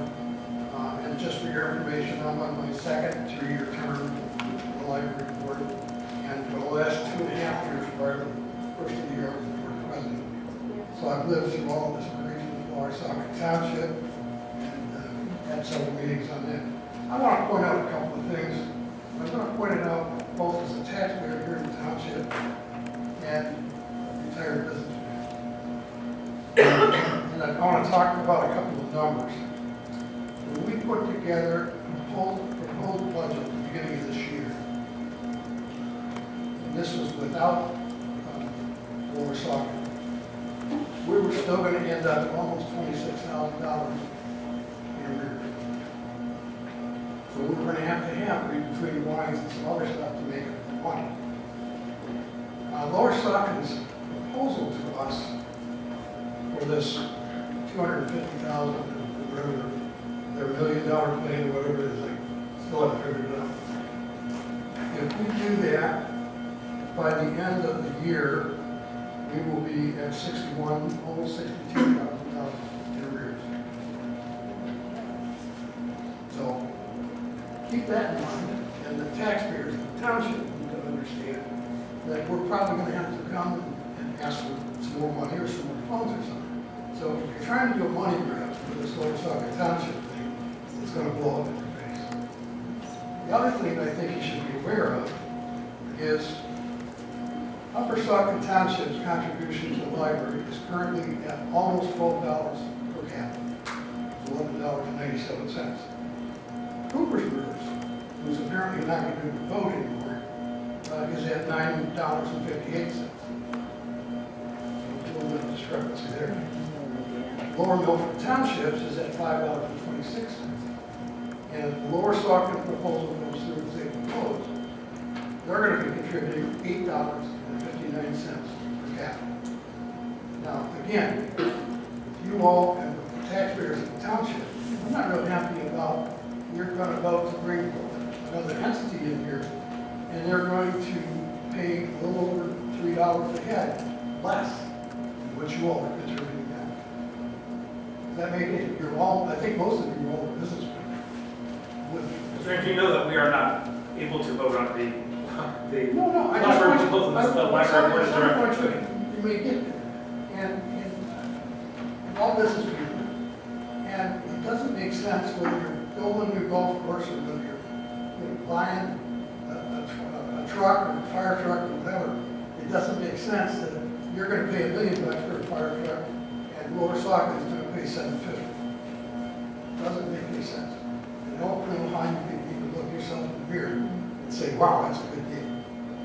There's no deal now, it expired on Thursday. There's no offer from Lower Saucon. So that will be up to the board and the new board members, and hopefully resurrect and work out some type of opportunity for all of us.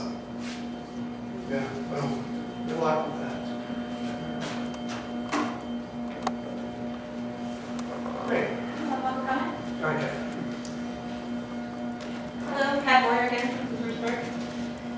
To be clear, our board did not outright reject their proposal. What we proposed at the end of our meeting and discussion of that proposal was that we get everybody, all of our funding partners in the same room and figure out what the heck you guys want and how it's legally possible to do it and financially possible to do it. That was our final proposal that actually passed at our board meeting. So it was not an outright rejection of $1 million. It's a big complicated thing to discuss, but I hope you could trust your library board staff, our staff, and our professional library consultants who have literally been working on this issue for hundreds of hours and over a year and a half and have done our due diligence in projecting the cost requirements that accepting Lower Saucon into our service area would require. Please listen to us when we say that this would be a bad proposal, and that is why we needed to discuss it with you. Rejecting $1 million sounds huge, but it meant not accepting projected $1.65 million potential debt if Lower Saucon was paying what Upper Saucon pays per capita, or over $800,000 if we'd accepted Lower Saucon's counter proposal right away, over 10 years. Accepting Lower Saucon's proposal would mean huge hurdles. It would mean permission from the Office of Commonwealth Libraries, who Lower Saucon is currently suing. It would mean permission from the Governor's Advisory Board, which only meets 4 times a year.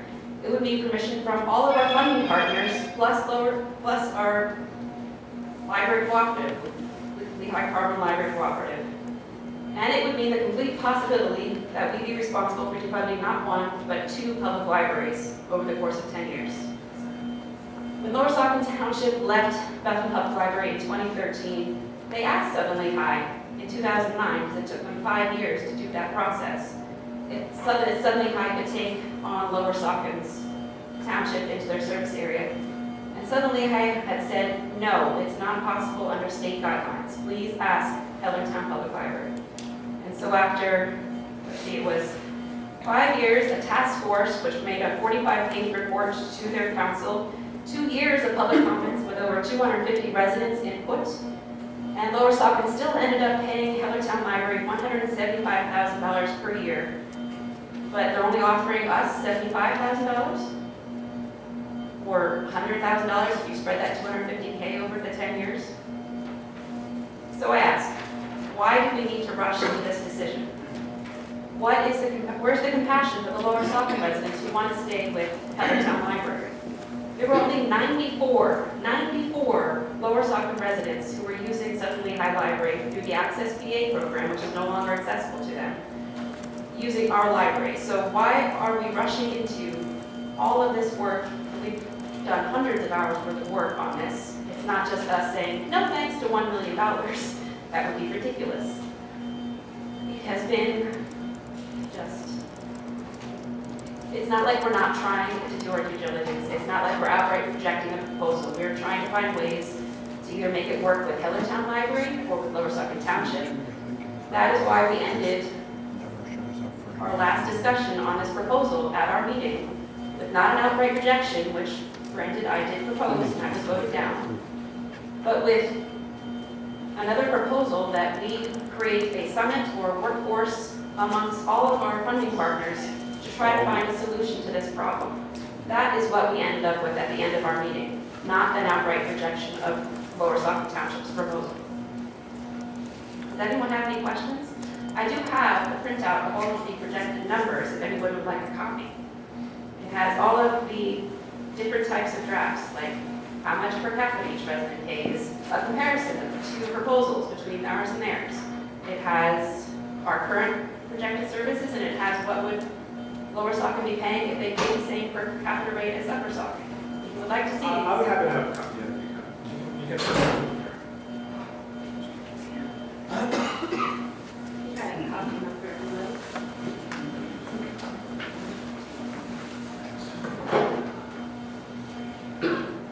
Two extras. Mr. Biden? Sure, thank you.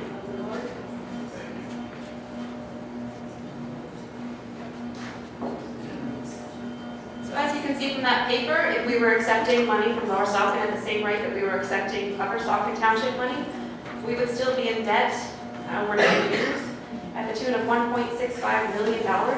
That is if we don't get state funding, which with current state funding holdup, Lower Saucon is currently suing the OCL, the Commonwealth Libraries, so I'm sure they're not going to be in a whole big rush to approve anything that Lower Saucon wants to do.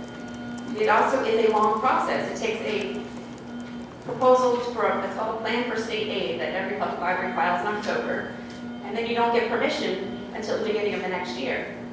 With Lower Saucon's proposal, they wanted answers and they wanted immediate access by June 1st for Access PA, which is a state-run and guided program that public libraries have nothing to do with other than accepting municipalities into their service district.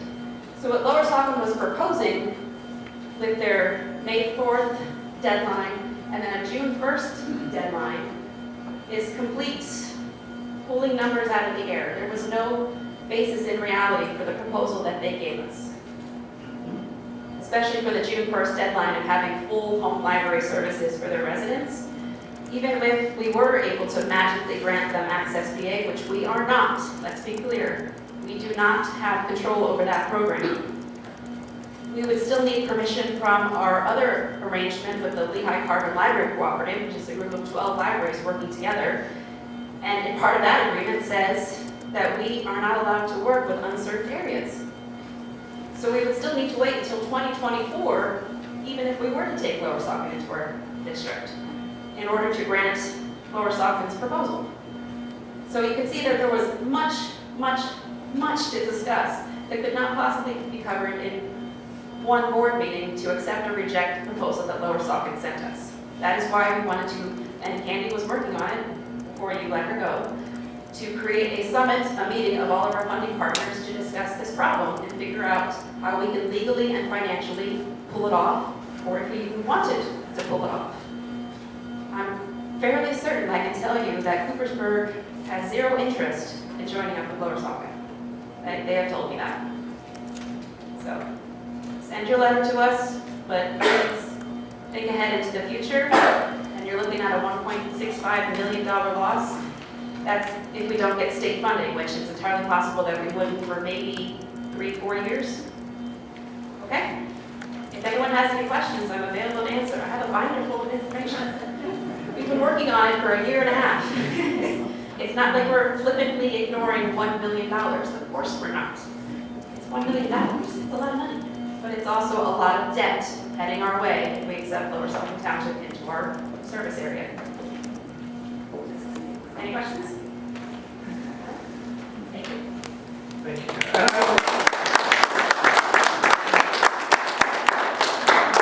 Thank everyone that came out for their comments. We appreciate it. Lots of, we'll get to Are we allowed to, you told us explicitly to wait till now. I'm just thanking you for all coming out. If you have more to say, please come on up. You can come up, sir. We also have public comment after these discussion items as well. Marco's, McReddington Road, Hellertown, PA. I just wanted to point out, if I am correct, and this is up to you and Ms. Kruze back there, when you guys went to try and get Lower Saucon to make a plan with you and get everybody together, is it true that Lincoln Treadwell did not respond and would not come to work with you? That is the information that we got from our lawyer, Mr. Leeson. He said that he tried to reach out to Mr. Treadwell to make arrangements to discuss the proposals and to come up with a plan. And Mr. Treadwell put him off and would not talk with him or make a meeting or a proposal. He doesn't care. I want you to hear that. That's the kind of people that you will be dealing with. Take that into consideration. Thank you.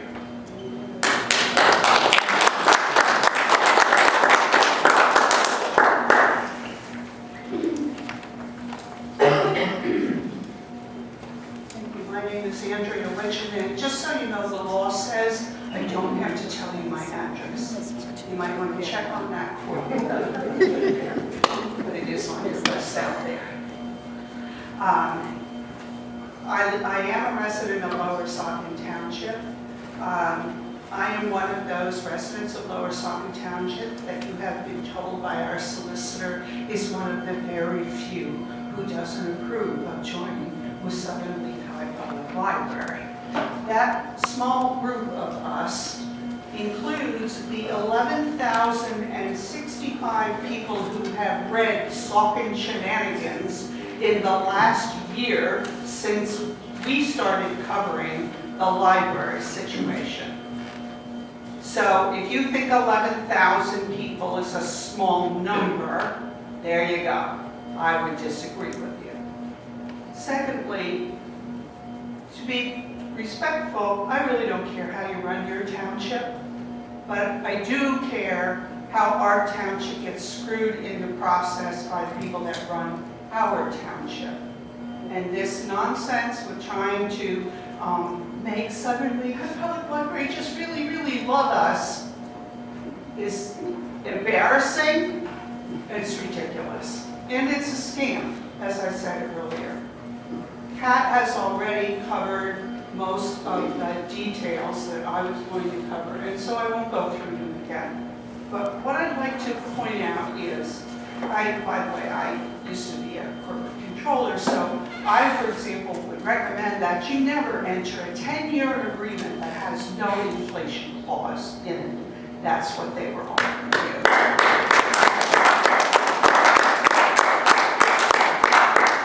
Also, this makes no geographical sense, and I live on the west side of Lower Saucon Township, so it's kind of 60-40 whether I come down here or go over to Hellertown. But the people who live on the opposite side of the township from me, it makes exactly no sense. And to me, growing up, where a library was a critical part of my upbringing, a sense of community that it creates is a very important thing. And by destroying, which make no doubt about it, as someone else has said, if you go forward with trying to force this together, you will destroy not one, but two libraries, yours as well as ours.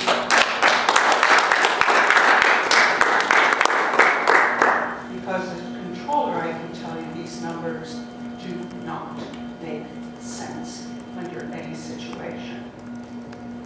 But if you want to be responsible for the destruction of two community libraries, again, I leave it up to you. I'd like to conclude with just one point. We have been quite aware of the fact when we have been going to the library board meetings, which I notice, I don't think many of you go to, but we all go. We don't even live here, but we go to board meetings. We have noticed that there's a definite sense that Upper Saucon wants to be the elephant in the room as far as where this goes. In acknowledgement of good stewardship of your money for your residents and of the communities that we both live in, by all means, be the elephant in the room, but please don't be Dumbo.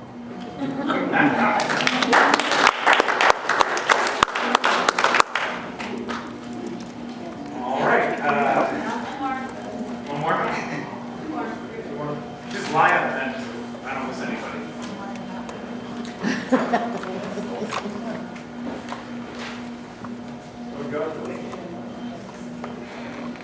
There's a gentleman, ladies first. Oh.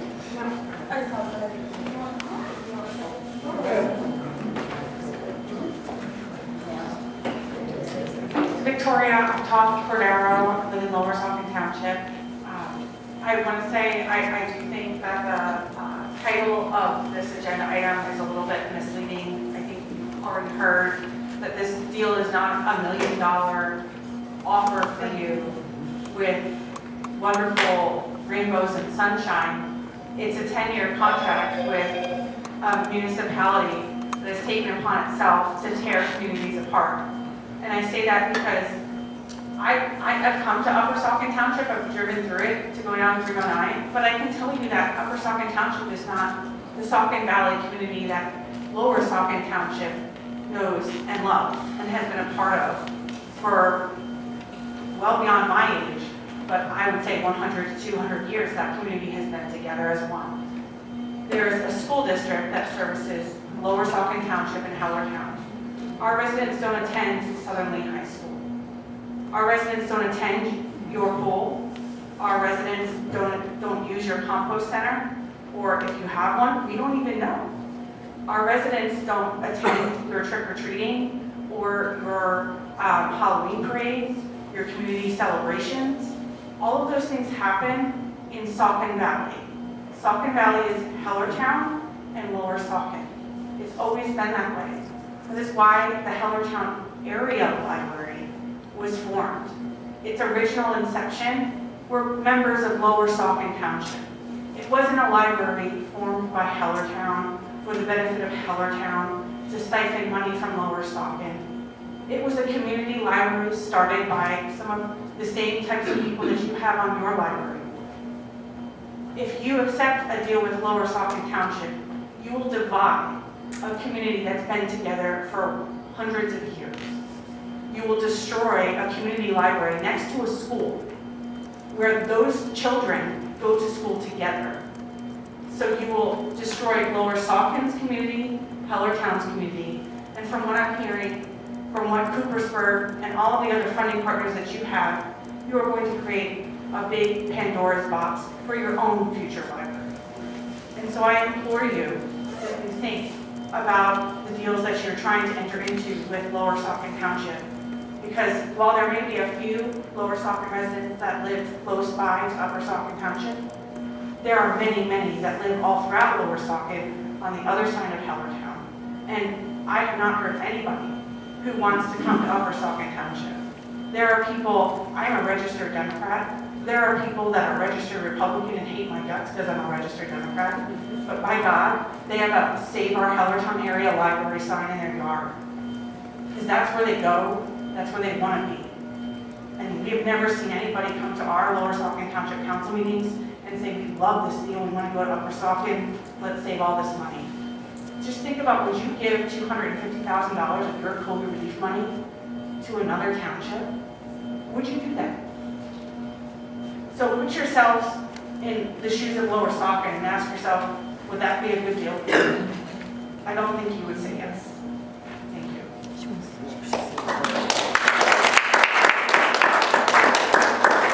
Priscilla.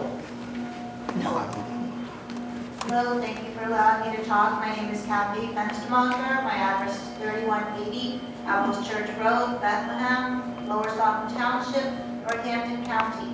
I do not have any interest in continuing a relationship or conversation to partner with Upper Saucon Township for your library. I'm sure you have a wonderful library. I'm sure your township is fine, but that is not my community. And I know that's repetitive of what others have said, but I just want to go on record that I do not approve of our COVID money for our township going to another township. I don't want my tax dollars to go to another township or another county. And that's as simple as it is. I just need to clarify for the record in response to the past two comments that the money offered by Lower Saucon was an offer to contribute to the Southern Lehigh Public Library, so there's no money being transferred from Lower Saucon to Upper Saucon. No, Also, that the other- your board is the majority of Upper Saucon Township. It's controlled by Upper Saucon Township, as you just appointed as board members. So it is for your benefit. And you have The two libraries for Englishes. the residents of all the contributing members, all the Still contributing going to a municipalities. different township. No, it's going to the Southern Lehigh Public Library Association. Still going to a different district. It's a different library district, a different county, a It's going different to- school district, a different funding department. It's going to a library association that is located in a different geographical area, yes. So different, Yes. our township already put capital expenditures into Hellertown Area Library. So would you like Southern Lehigh Library to donate $250,000 to the Hellertown Library? I have no opinion, nor does the board. I'm very confused. That offer by Lower Saucon, that's not in effect at all. It's So my there's understanding. no money going anywhere. Right. That's, I'm confused by the conversation, really. What is happening is that Lower Saucon Township offered us $250,000 from their American Rescue Plan money, which is their COVID money. It was supposed to go to Lower Saucon Township residents, and instead they're proposing that they send it across the district line to the Southern Lehigh Public Library. They did propose that. They did propose. They are that. not now proposing They that. are proposing that, it's in their, it's on their proposal. That had a termination date, which is passed. Yeah, but you just said this gentleman was gonna revive the agreement. You said I don't revive, know you heard the that word for revive. sure. He said revive the agreement. That's up to the board of the library. Which you just stated. We don't know that, that's an assumption on your part, and I'm not gonna assume that I'm on the goes library board, I'm going to assume that we're going to continue to have to discuss this. There's an unbelievable amount of assumptions going on here that I think are unwarranted. That's my personal opinion. Mr. Ryder, we're looking on the information that we have. Well, yes, which means you're making a lot of assumptions, because I'm sure you'll admit, you don't have all the information necessary to predict the future. We have a budget, we have what Chancellor Sullivan has proposed. What else are we supposed to work on? Well, We have I've operation project. made my position clear. I'm not gonna go on and endlessly rebut it, but. Well, they have the ex- position is there's an awful lot of assumption here, and I believe it's not going to. Did they not It's propose good to to hear ensure- how people feel, but I wouldn't make assumptions about what's going to actually happen. I wouldn't extend that too far. That's my only comment. But they already did make that proposal to send $250,000 of ARP money across to. We proposed it, but it's not something that's going to happen. Is it scheduled to happen? Is there, I make that. You just approved a letter to say you were disappointed that they did not accept that proposal. Who? Those are All right, words the from that library letter you board. just passed. The library board you're talking about. You as the board here, the council here, just approved a letter That- to be that- sent to the library board saying that you were disappointed that they did not accept the proposal that had come from Lower Saucon. That's correct, that doesn't mean it's And gonna that happen in the proposal future. included $250,000 of our COVID money. It doesn't mean it's gonna happen in the future, just because we were disappointed that it didn't, that it was not approved prior to the cutoff date. That's made the whole thing moot at this point, and may have made it moot permanently. Nice tap dancing. Well, you call it tap dancing, but that's my personal prediction. Correct. Diane Hollowell, Lower Saucon. First off, I am very impressed on how you conduct your meetings. Oh my God, you have to come to Lower Saucon council meetings. First off, the president spends 10 minutes reading 4 pages of how to address the board in public comment. And when we get to speak, they show no respect. I'm glad, except Mr. Ingles, I can tell you're related to your brother, because you are all very attentive to everyone who has come up to speak. And thank you. I only heard that gavel one time. If I had $1 for every time Mr. Bananas bangs his gavel, my husband and I would be eating at the Melt every Friday night. Anyway, a library is more than books. It builds communities, and that is just what Hal does. In my 65 years in Hellertown, Lower Saucon, we have shared a school district, athletic fields, a pool, a compost center, and since Hal's existence, we have shared a library. Then a new council comes in. First we lose a library, then we lose a compost center, and now the big one, we're gonna expand the landfill. I have sat through many council meetings, standing room only. They do not care. They do not care what the constituents of Lower Saucon want. They are ruining our community. They are tearing it apart. Personally, my daughter lives within walking distance to Hal, and I want my granddaughter to be able to interact with her Saucon Valley classmates at any library event. And I will bring up distance too. I can't believe, it's like you guys having a meeting in Wassergasse. Like, it's crazy how far away this is. Like, think about what you're doing, tearing us apart. That's it. And thank you.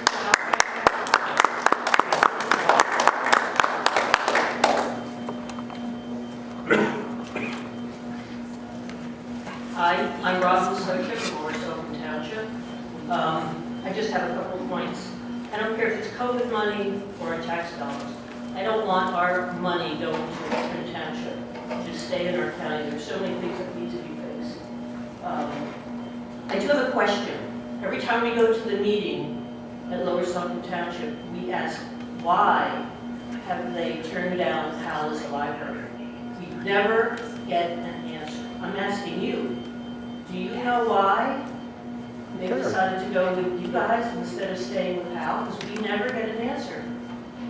I don't have an answer. I think you gotta ask your council members. They've never It's not answered. an answer. They never answer. They never give us an answer. I- There's no give and take at the township meetings. Yeah, I can't speak for Lower Saucon Council. I think that would be unfair to expect us to speak for Lower Saucon Council. You have to address that to them. So never once did they say we'd rather come to you as a library rather than Hal with any kind of a reason. Again, I'm sure they have their reasons. I don't feel comfortable commenting on something that should be addressed and answered by Lower Saucon Township. Okay. I'm out in Wassergasse. It took me nearly 20 minutes to get here. Our little library is in the center of town. The pool is there, the playground, the school. There's so much there. You can go shopping, you can walk. And I've never even come here until the library meetings. So this is totally out of most people's beaten path. So I don't understand why they're even considering coming here. I'm just urging you to please turn down this deal. It's a loser. I'd just like to remind people that there is no deal on the table, and any comments regarding the appropriate nature of the deal that was proposed by Lower Saucon should be addressed to the Lower Saucon Council. Hi, thank you for letting me speak. My name is Priscilla DeLeon, and I'm a councilwoman in Lower Saucon Township. So I'd like to say thank you. I just also want to go on the record as being the no vote for this deal with Upper Saucon. I have the utmost respect. I went to their board meetings, and you have hardworking people and good people on that board that do good things, just like Hal has good people that do good things. That's our community. I live over in Steel City, and it takes me over 25 minutes to get here. And I just don't think that's convenient for people that have children that want to look up something in the library after school. I think it's a big inconvenience. That's the Saucon Valley's hub. We need to protect that and preserve that. So I just wanted you guys to know that I'm a no vote, and I've been the no vote since 2.5 years ago. Very also voted no in 2015, January 19. Well, so I just, like I said, I wanted to go on record. So thank you so much.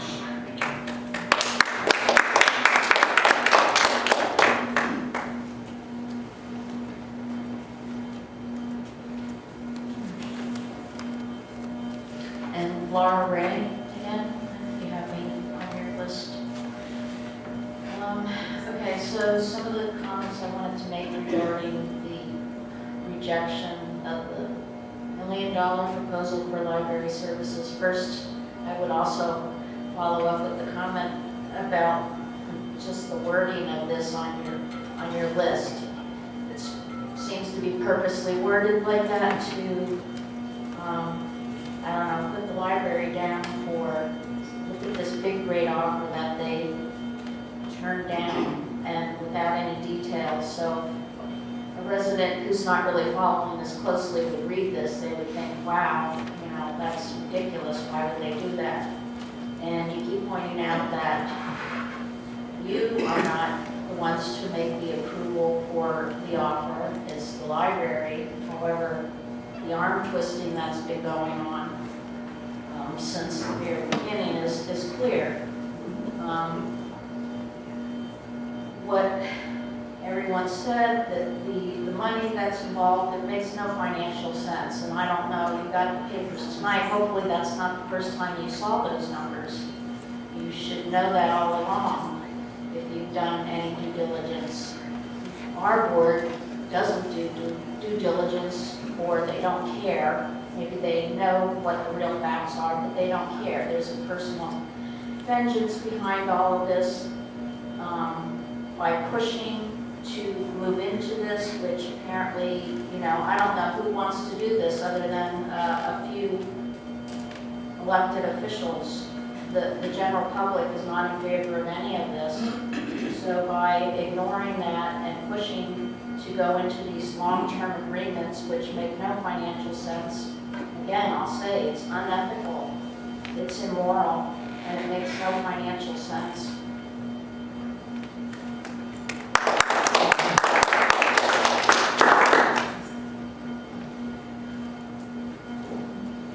David Willard, 1809 Meadow Ridge Court in Lower Saucon Township.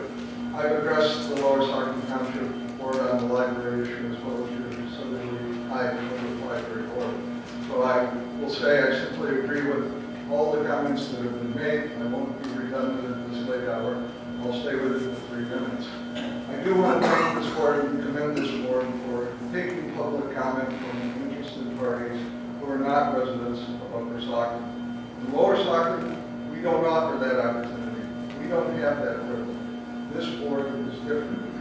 The way you addressed comments tonight has shown respect and interest in making sure that people are understood.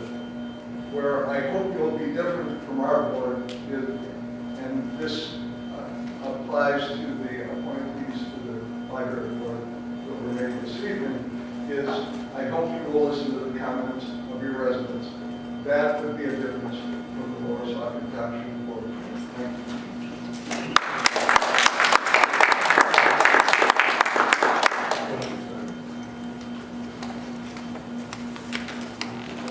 This is an encore appearance by John Schubert. When this thing came up, I really struggled for a framing to understand what Lower Saucon Township is doing, because it didn't make any sense. Then I figured it out. Scroll back the Wayback Machine to September 13, 2013. That's the day that the governor of New Jersey, Chris Christie, got mad at the mayor of Fort Lee. And so he arranged for a horrific traffic jam on the George Washington Bridge so that he could show he was mad at another politician by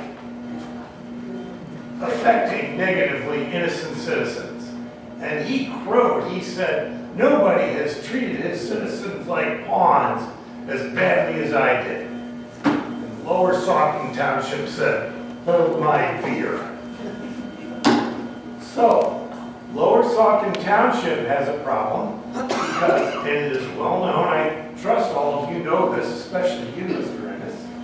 The chair of Lower Saucon Township wanted some land rezoned for his own financial benefit in the Hellertown borough. He didn't get his way. So this, need to use G-rated words for this, disagreement occurred. And this was a way to get back by negatively affecting innocent citizens. We're gonna wreck the library thing. I'm really disappointed that you guys who give a nanosecond to the thought of being an agent of this political dysfunction. And being like, oh, let's go throw up some roadblocks on Beverly Hills Road, as Amanda Schubert. Don't do it. Now, we've gotten 72 letters. Here's the list of names from Lower Saucon residents who expressed the sentiments you've heard tonight. It's unanimous. Nobody is saying they want any part of this. So, back to Lower Saucon Township. First, they divorced Bethlehem Library. Then they divorced the Hellertown Library, and they've been very nasty about it. They're starting to look like wife beaters. And now they want a forced marriage with me. They want me to be their third wife. Hey, dude, where's the prenuptial agreement? Did you take your anger management classes yet? Nope. You just want to bully ahead? And we're going to tell your dad to force you to marry me. I don't like that. As others have said, this is a 7-figure money loser for our library. What was it, 1.65 million? If we don't want to say it, I think so. Yeah. So, this is lose, lose, lose, lose, lose. This is defunding 2 libraries just so that Lower Saucon can say, ha, we outdid Chris Christie. I think you guys were dazzled by the proposal with the large upfront payment. $250 million sounds like a lot. But I've already sent you a letter from Dr. Schubert, who could not be here tonight, explaining what a loss that is. And it only looks good if you don't read the thing and do some long division and figure it out. Make no mistake. This is what happens. It's like a car dealer. See a kid who wants a new Corvette. Say, no money down, I'll take care of the first 2 months' payments for you. That car will be repoed before the end of the year. That's what Lower Saucon wants to do to our library. Mr. Bile has come to all our board meetings. We've discussed these things endlessly. And he'll come back to the next meeting, having heard all these numbers, heard all this stuff, and say, well, we want you to accept the proposal. And as others have pointed out, Treadwell's letter is nonsensical. That man's a crony attorney. That's my G-rated version of it.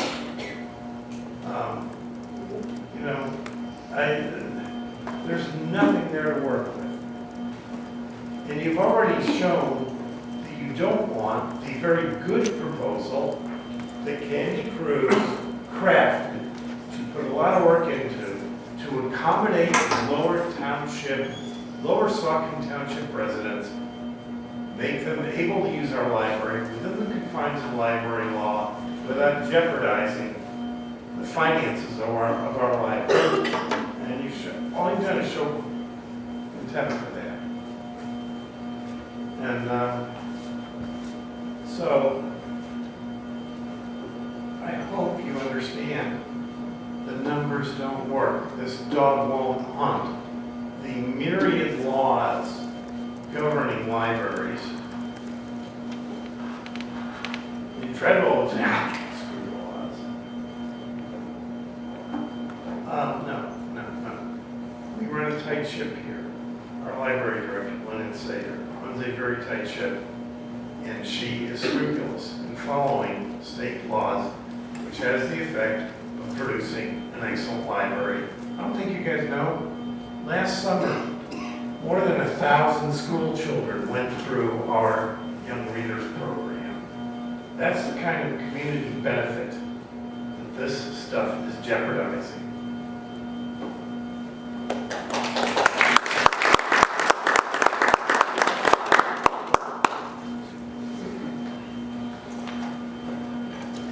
In reading what you had listed for this agenda topic, I felt it was very insulting to all the work that the board had been currently doing and what I had been doing before I had left the board as well.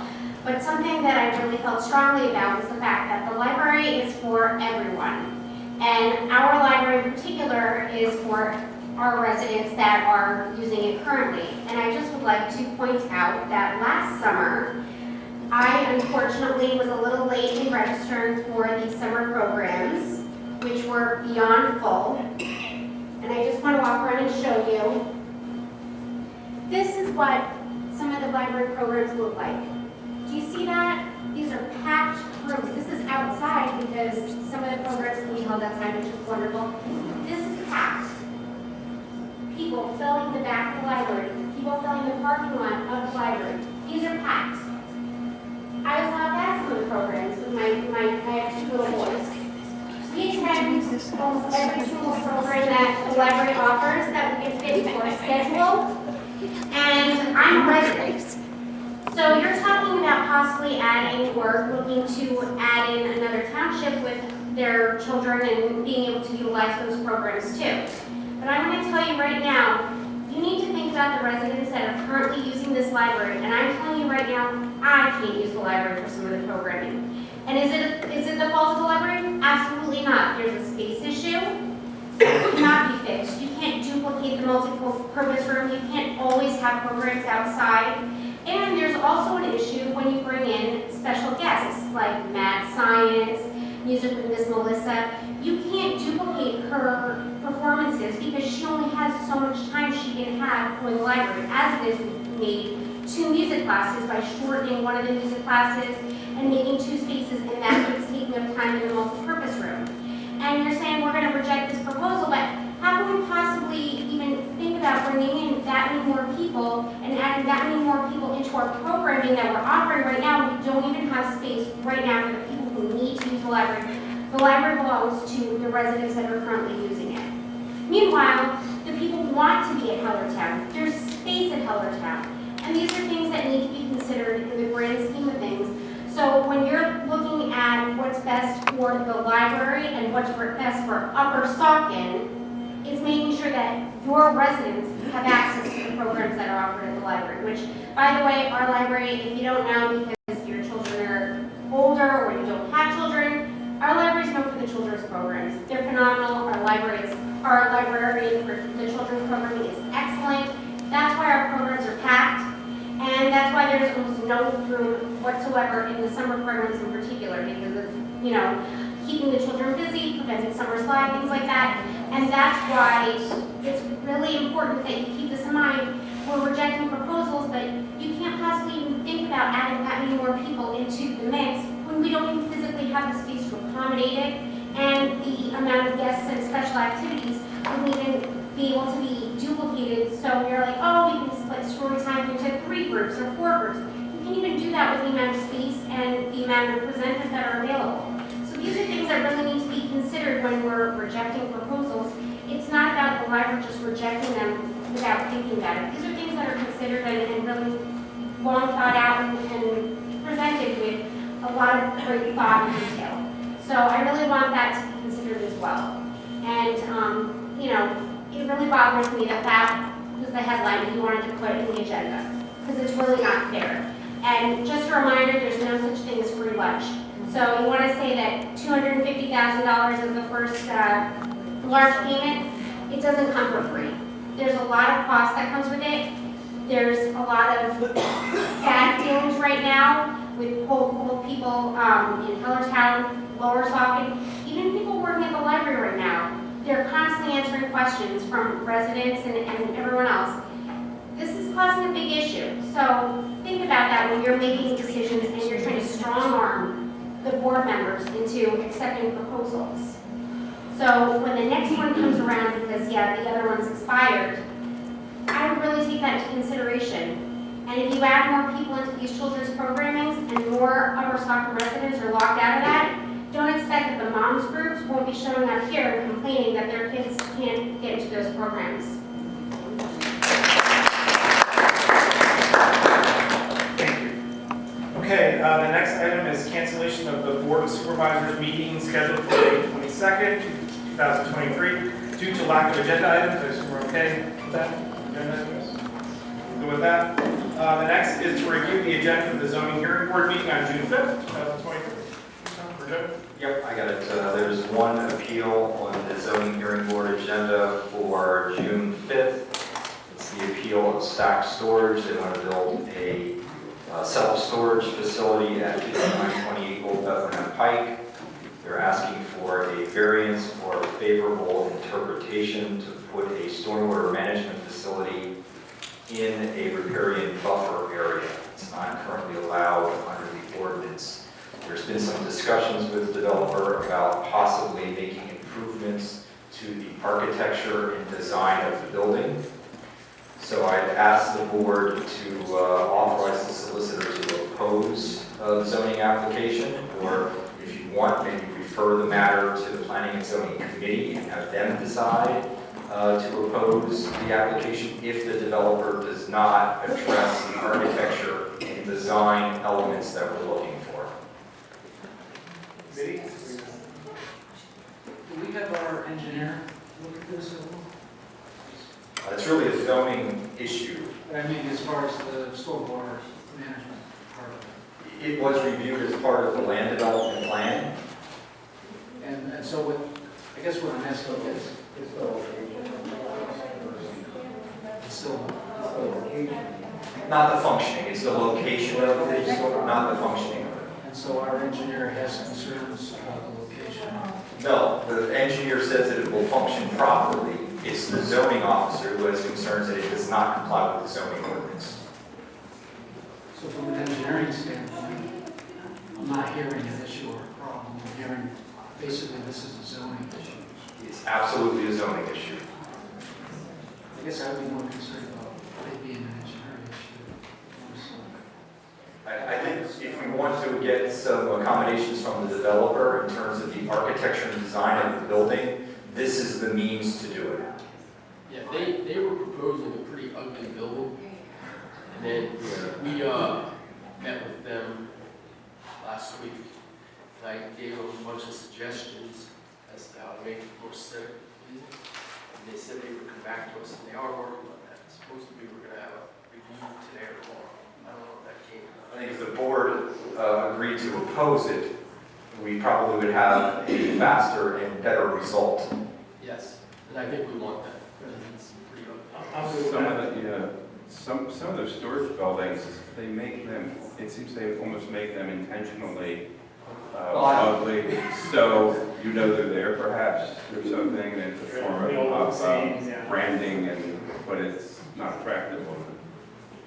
So I guess the issue is, does the board want to authorize the solicitor to oppose it right now, or would you rather have the planning and zoning, refer to the planning and zoning committee and authorize the planning and zoning committee to oppose the application if the architecture and design elements are not addressed? I think sending it to the attorney is. Isn't there a timing issue on this also? I mean, we have a, else we would sign.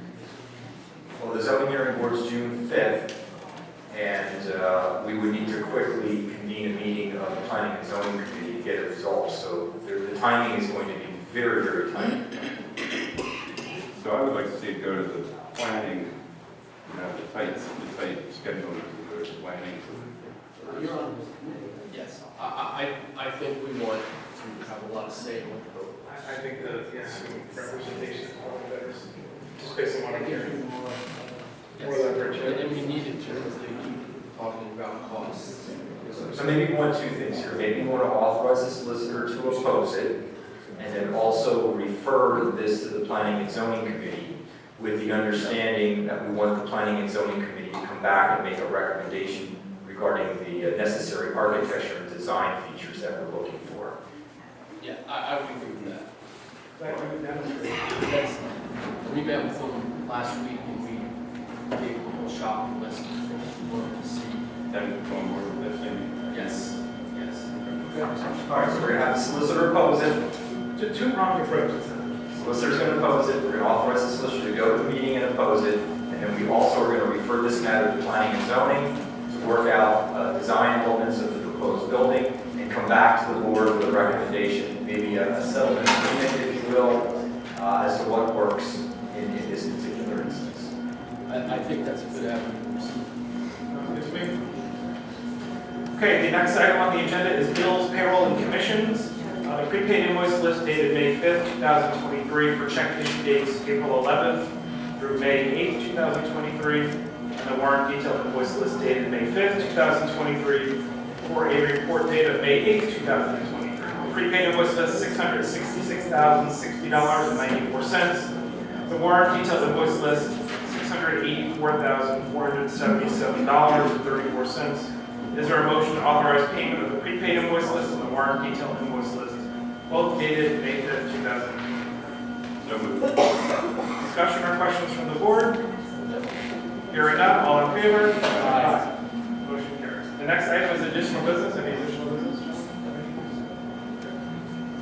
The next item is courtesy of the floor. I would like to thank everyone that came out tonight. I hope you all heard. You may not have heard what you wanted to hear, but I wanted to make sure that we did get to hear from everybody. This is your last opportunity for courtesy of the floor. If you want to say anything about anything on the agenda, off the agenda, please step up to the mic.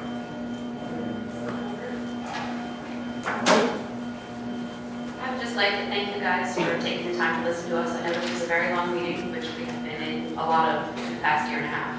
And I know what it takes, and I appreciate that you guys took the time to listen to everybody. So thank you very much. And again, I'll be here if you have any questions about anything going on with Lower Saucon. Thank you. Have a good night. Thank you. Thank you.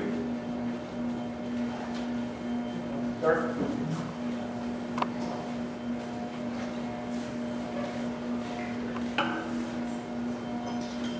Just a thought.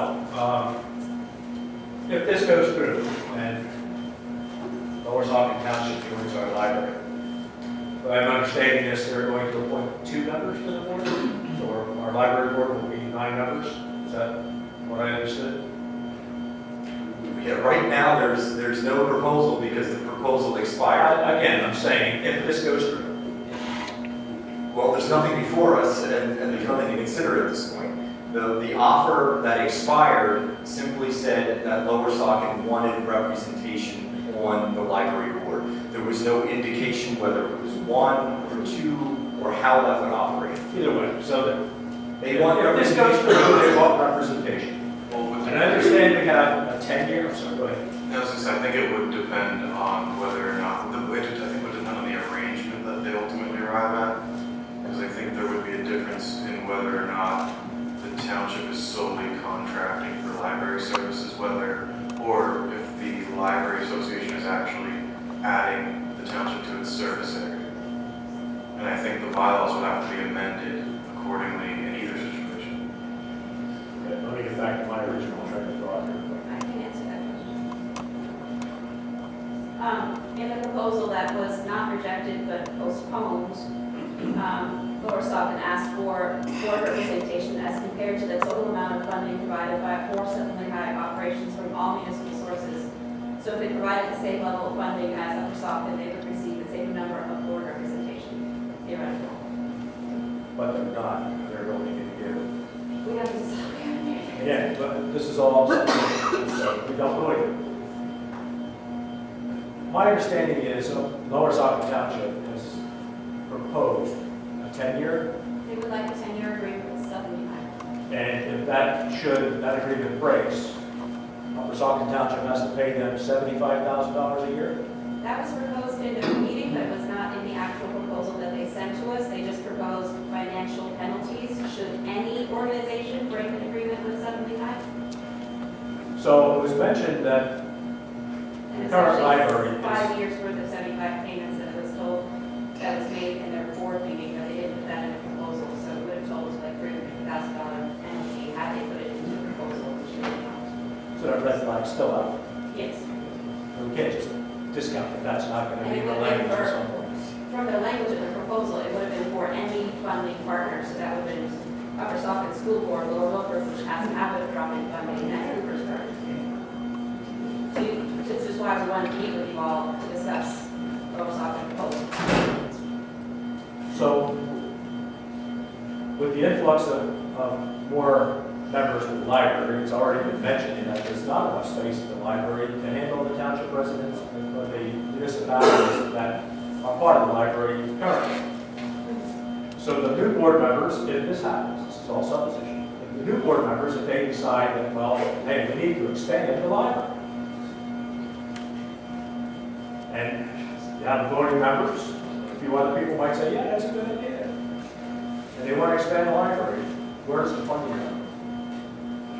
If any of the municipalities disagree with expanding the library for the benefit of Lower Saucon Township and the benefit of Upper Saucon Township, which is one business, we already know it's too small. But if anybody votes against that, does that break the agreement? And are we then on the hook to pay Lower Saucon Township all this money? Are we willing to make that risk? As a taxpayer township, I don't think this is right.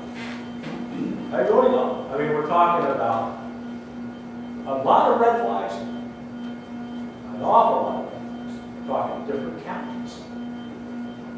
I just don't see it. I don't think it's a good fit. I think we really need to squash this. I really do. Thank you.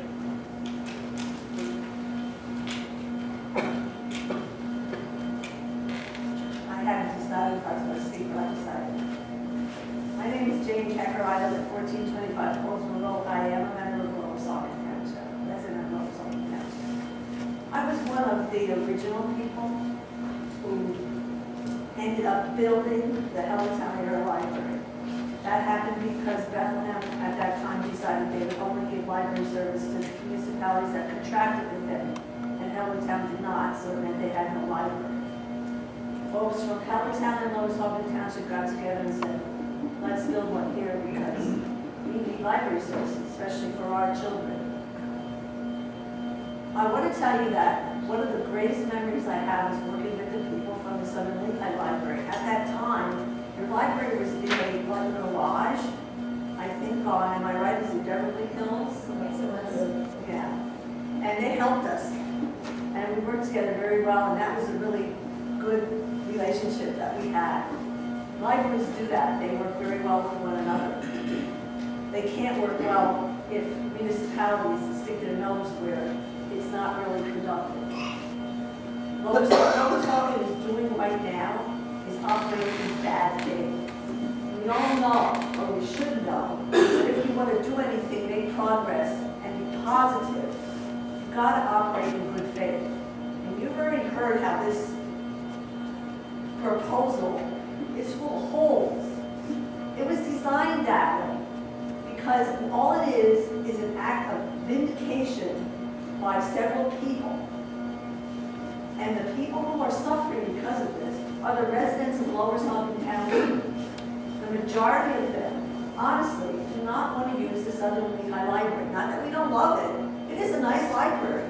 If I lived in your community, I'd be proud of it and happy to use it. But I live in Lower Saucon. My allegiance is to Lower Saucon Township and Hellertown, the Saucon Valley School District. That's my home. The library there is our community hub. That's where we want to be. So I can't emphasize that enough.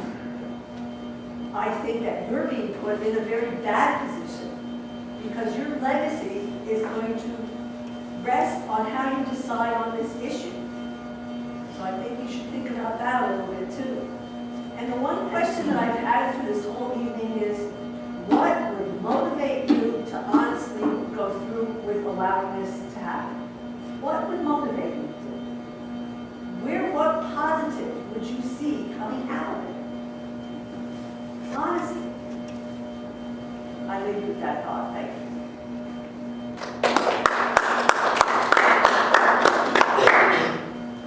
I'm not seeing anyone else wish to speak, so we will close courtesy of the floor. The next item on the agenda is the executive session. The board will meet in executive session to discuss the following. First, personnel matters, and second, purchasing real property or acquiring an interest in real property. At the conclusion of executive session, the regular meeting items will continue. The time is now 9:29 p.m. and the board is in executive session. Thank you all for coming.